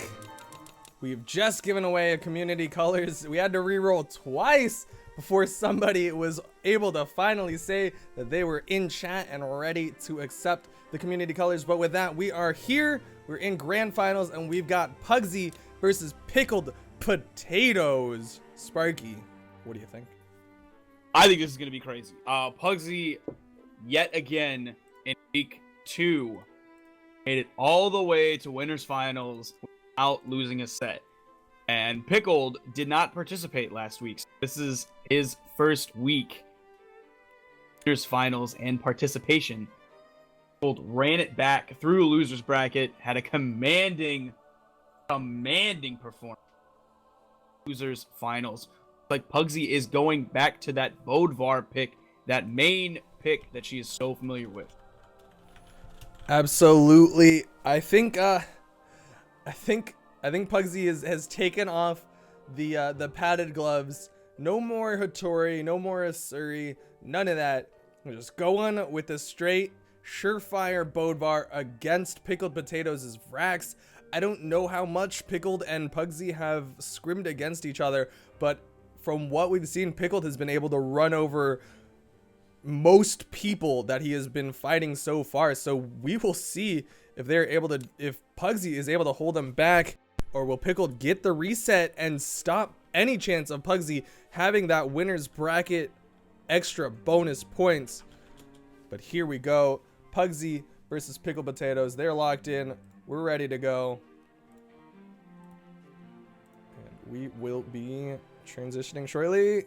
Good luck, have fun from Pickled Potatoes. And we will be underway with this grand final set of this best of 5 Pickled Potatoes versus Pugsy. All right, we have Pugsy from the Boo Boys against Pickled Potatoes from the Vex Fellas. 1, brawl. Which clan will be victorious? This is a best of 5 winners grand finals, round 1 of possibly 2. Sorry, set 1 of possibly 2. Absolutely, there is potential for Pickled to get the reset, but right now Pugsy with a nice Sarah into a neutral light gets a side light to knock Pickled off the map, but Pickled using that Sarah to give him room back onto that down light into a chase dodge neutral sig again. Pickled Potatoes basically saying, if you come too close, I'm gonna hit you with this down light, but Pugsy saying, if you come below me, I'm gonna hit you with this ground pound, knocking Pickled off the map and taking the early lead over Pickled Potatoes. Ground pound can be so devastating, especially when you're in the red. Even if you're high up in the stage, you are going to feel it.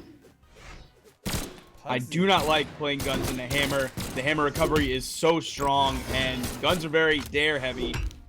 Being above a hammer is not where you want to be. Oof. There's a neutral sig taking out Pugsy. Pickled Potatoes evens it up, but Pugsy was absolutely monumental with that hammer, and I would wager that Pugsy is arguably a better sword player than he is hammer. But Pickled Potatoes with that downlight, Pugsy able to dodge outside of that chase dodge neutral sig. Side sig not gonna connect, but the neutral light punishes the forward movement of Pickled. Pickled now on the outside wall, gets a nice dare to knock Pugsy off the map, and the ground pound onto Pugsy's head. You see a gift here? No, Pugsy gonna retreat to the island. Downlight, can't get the dare, bounced off of that ledge. Pugsy waiting patiently, deciding when to go in so he doesn't get caught by a neutral sig. The neutral air from Pugsy. They're launching Pickled. Pickled looking for the hit, and there's Pugsy with the nair. That nair is gonna take out Pickled Potatoes. Pugsy only in the orange. Let's see if Pickled can pull something out of his hat. Not over yet from Pickled Potatoes. One good sig could finish off Pugsy's second stock. Pugsy dodging around right now, gets a falling Sare. Ooh, down sig not gonna connect with Pickled Potatoes. Neutral sig not gonna connect. Downlight is gonna interrupt Pugsy's dare. That was a great turnaround downlight to Ooh. space him out. That neutral signature is gonna send him just over the corner of that island and is gonna knock out Pugsy. If he would have ricocheted off that island, that probably would not have killed. Pugsy now with the hammer though. There we go. Pickled making it happen, doing work. The huge adjust from Pickled has taken the advantage away from Pugsy. Scoop. Cracks with that 4 armor is in the orange. It is not going to take a lot from Pugsy's hammer. Mistiming that dodge cancel into the neutral sig. That is the second time Pugsy's been able to downward dodge to avoid that chase dodge neutral sig. I'm interested to see how Pickled will adjust for that. In the red right now. Pugsy with an interesting gravity cancel down sig. Oh, side sig, and there it is. Plucks him out of the air with the Pickled Frack side signature coming off the ledge. Looking like STTP Wilson with a Queen Nai side sig off the ledge. Pickled potatoes, man. Came in. He found the adjust somewhere in the second stock and ended up taking it over Pugsy. And at the end of it, it was just one hit each. Either one could have taken it. And Pickled gets the side sig to finish off Pugsy. And we are ready to go with game 2 of this best of 5 set. Once again, if Pickled can win 2 more times, then Pickled is going to get the reset and ruin Pugsy's unkillable advantage. Not sure if Pugsy has a train to catch, but Pugsy is wanting to move very quickly through the games. I'm not sure if that puts Pugsy in an anxious mood to where she can't play at her peak. Potatoes has that lands. Pugsy gets a dare into a ground pound. Ground pound. Oh, another. Ooh, not able to continue that. Gimp gets a nice downlight into a side air to keep Pickled off the map. And has racked up quite a bit of damage. Downlight side air again. Ooh, not able to get the dare, but doesn't need it. Pickled Potatoes can get that bottom edge of that wall. And I like the choice of side airs over down airs in that situation. Guns don't have the best horizontal movement as much as they have really great vertical movement. Pugsy gonna go under the shenanigans. Oh, Pugsy didn't touch the wall. Pugsy made a mistake. Pickled was waiting for it and immediately moved down into the shenanigans zone exactly when he needed to. Was waiting for that dodge to come out and got the free ground pound.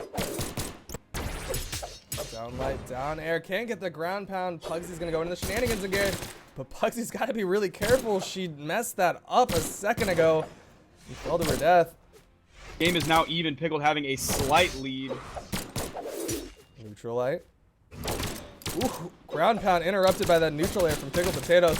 He knows the timing to interrupt all of those ground pounds.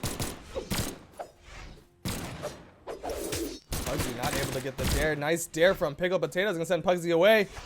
Recovery not gonna connect. Pugsy switches it up. Has the hammer. Gets the side air. Both of them in the red. Oh, dodges into the neutral sig is just enough to take out Pugsy. Let's see if Pickled can get the icing on the cake and start building up that damage while he's ahead. Side light charges up the side sig. Pickled not able to punish with a neutral air. Pickled. Gravity cancel neutral sig not going to connect. Can't get the dare on the Pickled Potatoes, and Pickled Potatoes gets the recovery. Not it. Ground pound dare. Oh, Ground pound, there it is. That is that should enough be to kill? it. No, Pickled. Pugsy got the jump reset. I thought that was it, but Pugsy in the deep red against Pickled Potatoes, who has a second stock, and that Sair pushes her into the mine, and was that perfectly placed in the middle of that soft platform. Anything Pugsy did put her in a huge amount of danger. I was Pugsy, I would have gone under the stage and came out the other side, or just waited for that mine to explode in the middle. That was one misstep by Pugsy, and there Pickled was to capitalize on it yet again. Pugsy is going to be switching it to Bryn. An interesting decision. I guess we'll see how it comes out. Plays Bryn exactly like she played against Crocky earlier. Slow, methodical, hit, reset, hit, reset, hit.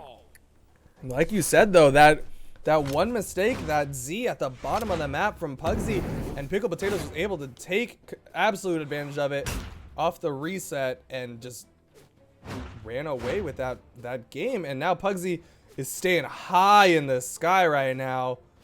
Uh-oh, is Pugsy lagging? What just happened? I'm not sure. Like they're just gonna reset this entire match, I believe. I guess so. Player 2 wins. What just happened? Not sure. I don't think Spectator didn't die. Pugsy comes out of it and says, "You good?" Oh, I guess Pickled is having some trouble right now. He has to check on his connection, maybe? Okay, he might have Steam messaged Pugsy and then... I'm not quite sure, but at least, you know, good manners from both players. Pugsy not taking advantage of whatever is going on with Pickled Potatoes. Oh, yeah, he's saying his Wi-Fi is acting up right now. So I guess Pugsy is going to try to... I guess Pickled and Pugsy are going to wait it out a little bit, and we'll see what happens. But right now, Pugsy is on the chopping block. Pickled Potatoes looking to get the reset onto Pugsy. And with that, not only will Pickled Potatoes deny Pugsy of that winner's advantage, which I've spoken about hundreds of times over, but Pickled Potatoes will get the bonus for beating Pugsy and will also potentially put himself in position to get the winner's points for getting first place. But right now, here we are, game 3, reset. We're going to refresh and pretend that whatever just happened didn't happen. Pickled Potatoes versus Pugsy.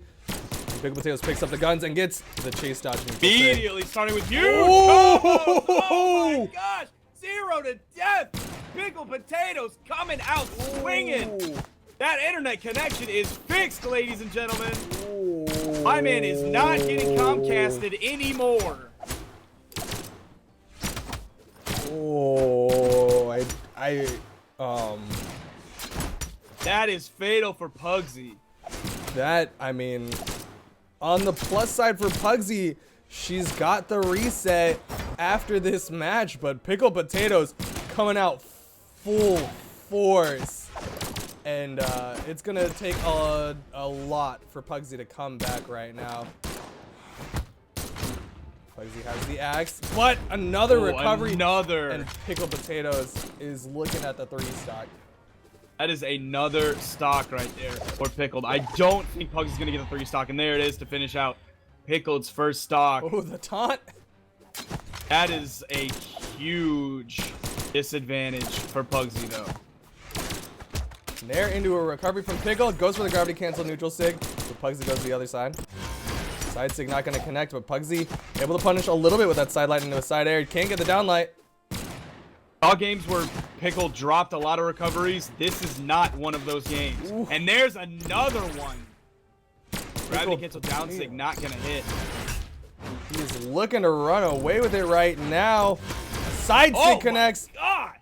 Pugsy is in the deep red, and the ground pound finishes it off. Bracket reset.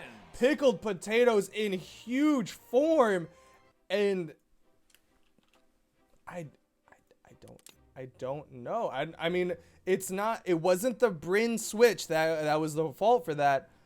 Pugsy just got handled by Pickled Potatoes. That first stock, what was that? Downlight, chase dodge, neutral sig, catches him with a nair, catches her with a nair, nair, recovery, and first stock taken without a lick of damage. Pickled Potatoes is showing up big in this grand finals. Looks like Pugsy, real life is happening right now, where Pugsy has to go. She's forfeiting the set. Pickled Potatoes is gonna be our winner. I'm sad we don't get to see next set of matches. I am as well. Pickled Potatoes says, I know you'd be better if you didn't have that on your back. And Pugsy says that her mom's not very happy. But with that, we're going to go over to the analysts and see what they think about Pickled Potatoes as our winner of this BCS Week 2. 1 second. How's it going? What do you guys think of those 3 matches? Yeah, again, well done, Pickled Potatoes. I can't really say anything we haven't already, but I do want to make it clear. Pugsy, at the beginning of this tournament, did tell us that he just wanted to play a couple matches because he knew that he would have to leave soon. I think he got all the way to like legit Punisher, and the money match hype happened, and he really wanted to play more, so he did. But it sounds to me like he had that on his back the entire time, that oh man, I gotta hurry up and finish. I gotta go do, whatever real life stuff is going on. And so it's possible that played a factor into his final match against Pickled Potatoes, because it's definitely hard playing when you're like a bit stressed out about other things. But regardless of that, I mean, there's no denying Pickled Potatoes played extremely well throughout this entire tournament. Absolutely. I mean, just a really dominant performance. One of the fastest resets I've ever seen. I mean, Pickle, they had pretty good matches going on. Some of them were pretty close, but especially that highlight of the match of the gun, down light, chase dodge into neutral sig, and then Pugsy just tried to air dodge to reset the position, and it got sniped out. Nair recovery combo right off the top, and that was it. The dodge punish was incredible. Pickled Potatoes knew what he was doing. Just downlight, dodge signature, neutral light, recovery. All together, amazing. And I mean, Pickled is just so good at that. Fastest kills I've ever seen at the start of a match. Yeah. It was incredible. But again, congrats to Pickled Potatoes getting first place. Congrats to Pugsy for getting second place. And finally legit Punisher for third. Well done to everyone. Yeah, so still big winner here this week. Pickled Potatoes taking most of the points, but Pugsy is sitting pretty with a first place and a second place finish. That's a chunk of points. Yes, he absolutely still has the majority of the points. I'm not 100% sure what it'll total out to, but without a doubt, it's Pugsy's to win right now. Yeah, and I think Duke and Sparky are going to have a little bit more for us, and we're passing off to them. All right, thank you guys once again for your amazing analysis, and I will see you guys next week. And with that, Sparky, Pickled Potatoes is in fact our winner of this BCS Week 2 Championship. And I just want you to break down what is going to be happening for the next 2 weeks before the Invitational. Where are things looking, and what do you think is going to be coming up? All right, are we taking a break next week, or is next week a tournament? That is a mystery. It's just like as of real right life now, happened. it's still going. As of right now, Okay. it's still on. We are still on. Okay, so we are playing next week. There will be a repeat of this week next week. It'll be the same kind of thing, but that ratio that I spoke about earlier, that bounty, the 2-to-1 ratio, will shrink to a 1.5 to 1 ratio. So the point values are getting bigger. The ratio for the bounty is getting smaller. So we will see huge fluctuations in starting next week. It will be right on this channel, the same time, 12 p.m. Central Time. This channel as well. Congratulations to Pickled Potatoes. Keep in mind, you can still enter this tournament at any time before the Invitational. There are links on the Reddit. You sign up on the Discord. Anyone is welcome to join at this point in time. That is just fine. You might be at a disadvantage now, but we far from discouraging anyone at any skill level from joining. All still fair game. Absolutely. It is not over yet. There are still people who, for whatever reason, life happened 2 weeks in a row, and they are ready to go for the next 2 weeks. They'll be signing up. They've said it to me, and they will be signing up and looking to get to the top 16. That's all they really need to do. And with that bonus advantage, if they're able to take out some of these people, some of these tenured players who've been fighting for the past 2 weeks, if they're able to beat them and get those bonus, it'll give them a better chance of making it into the top 16. And then we will have our grand finals at the end of the end of the 4 weeks. On the 5th week, there'll be a grand finals where they'll be fighting out for that $750. And keep an eye out on the reddit.com/r/Brawlhalla. That is where we'll be posting the updated seeding or tournament points, just kind of a check-in to show where people are at the end of week 2 after everything is said and done. Once again, congratulations to Pickled Potatoes for winning it out, going through losers bracket, coming back and making it into the grand finals to beat out Pugsy. Congratulations to Pugsy for second place. It's unfortunate that Pugsy was not able to continue on, but Pugsy, you know, life.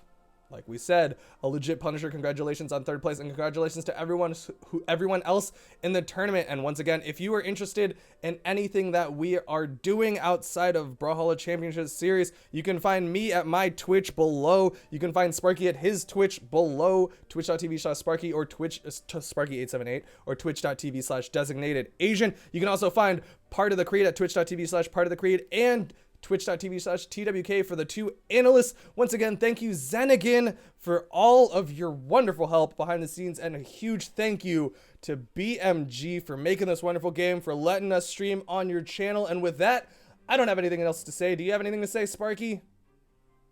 We were glad that you stopped by. Hopefully you enjoyed the community color giveaways. Hopefully you enjoyed the gameplay. Hopefully you enjoyed our casting and Creeds and TWK's analysis. We hope to see you next week. Absolutely. Thank you guys for watching, and we will see you guys next week, hopefully.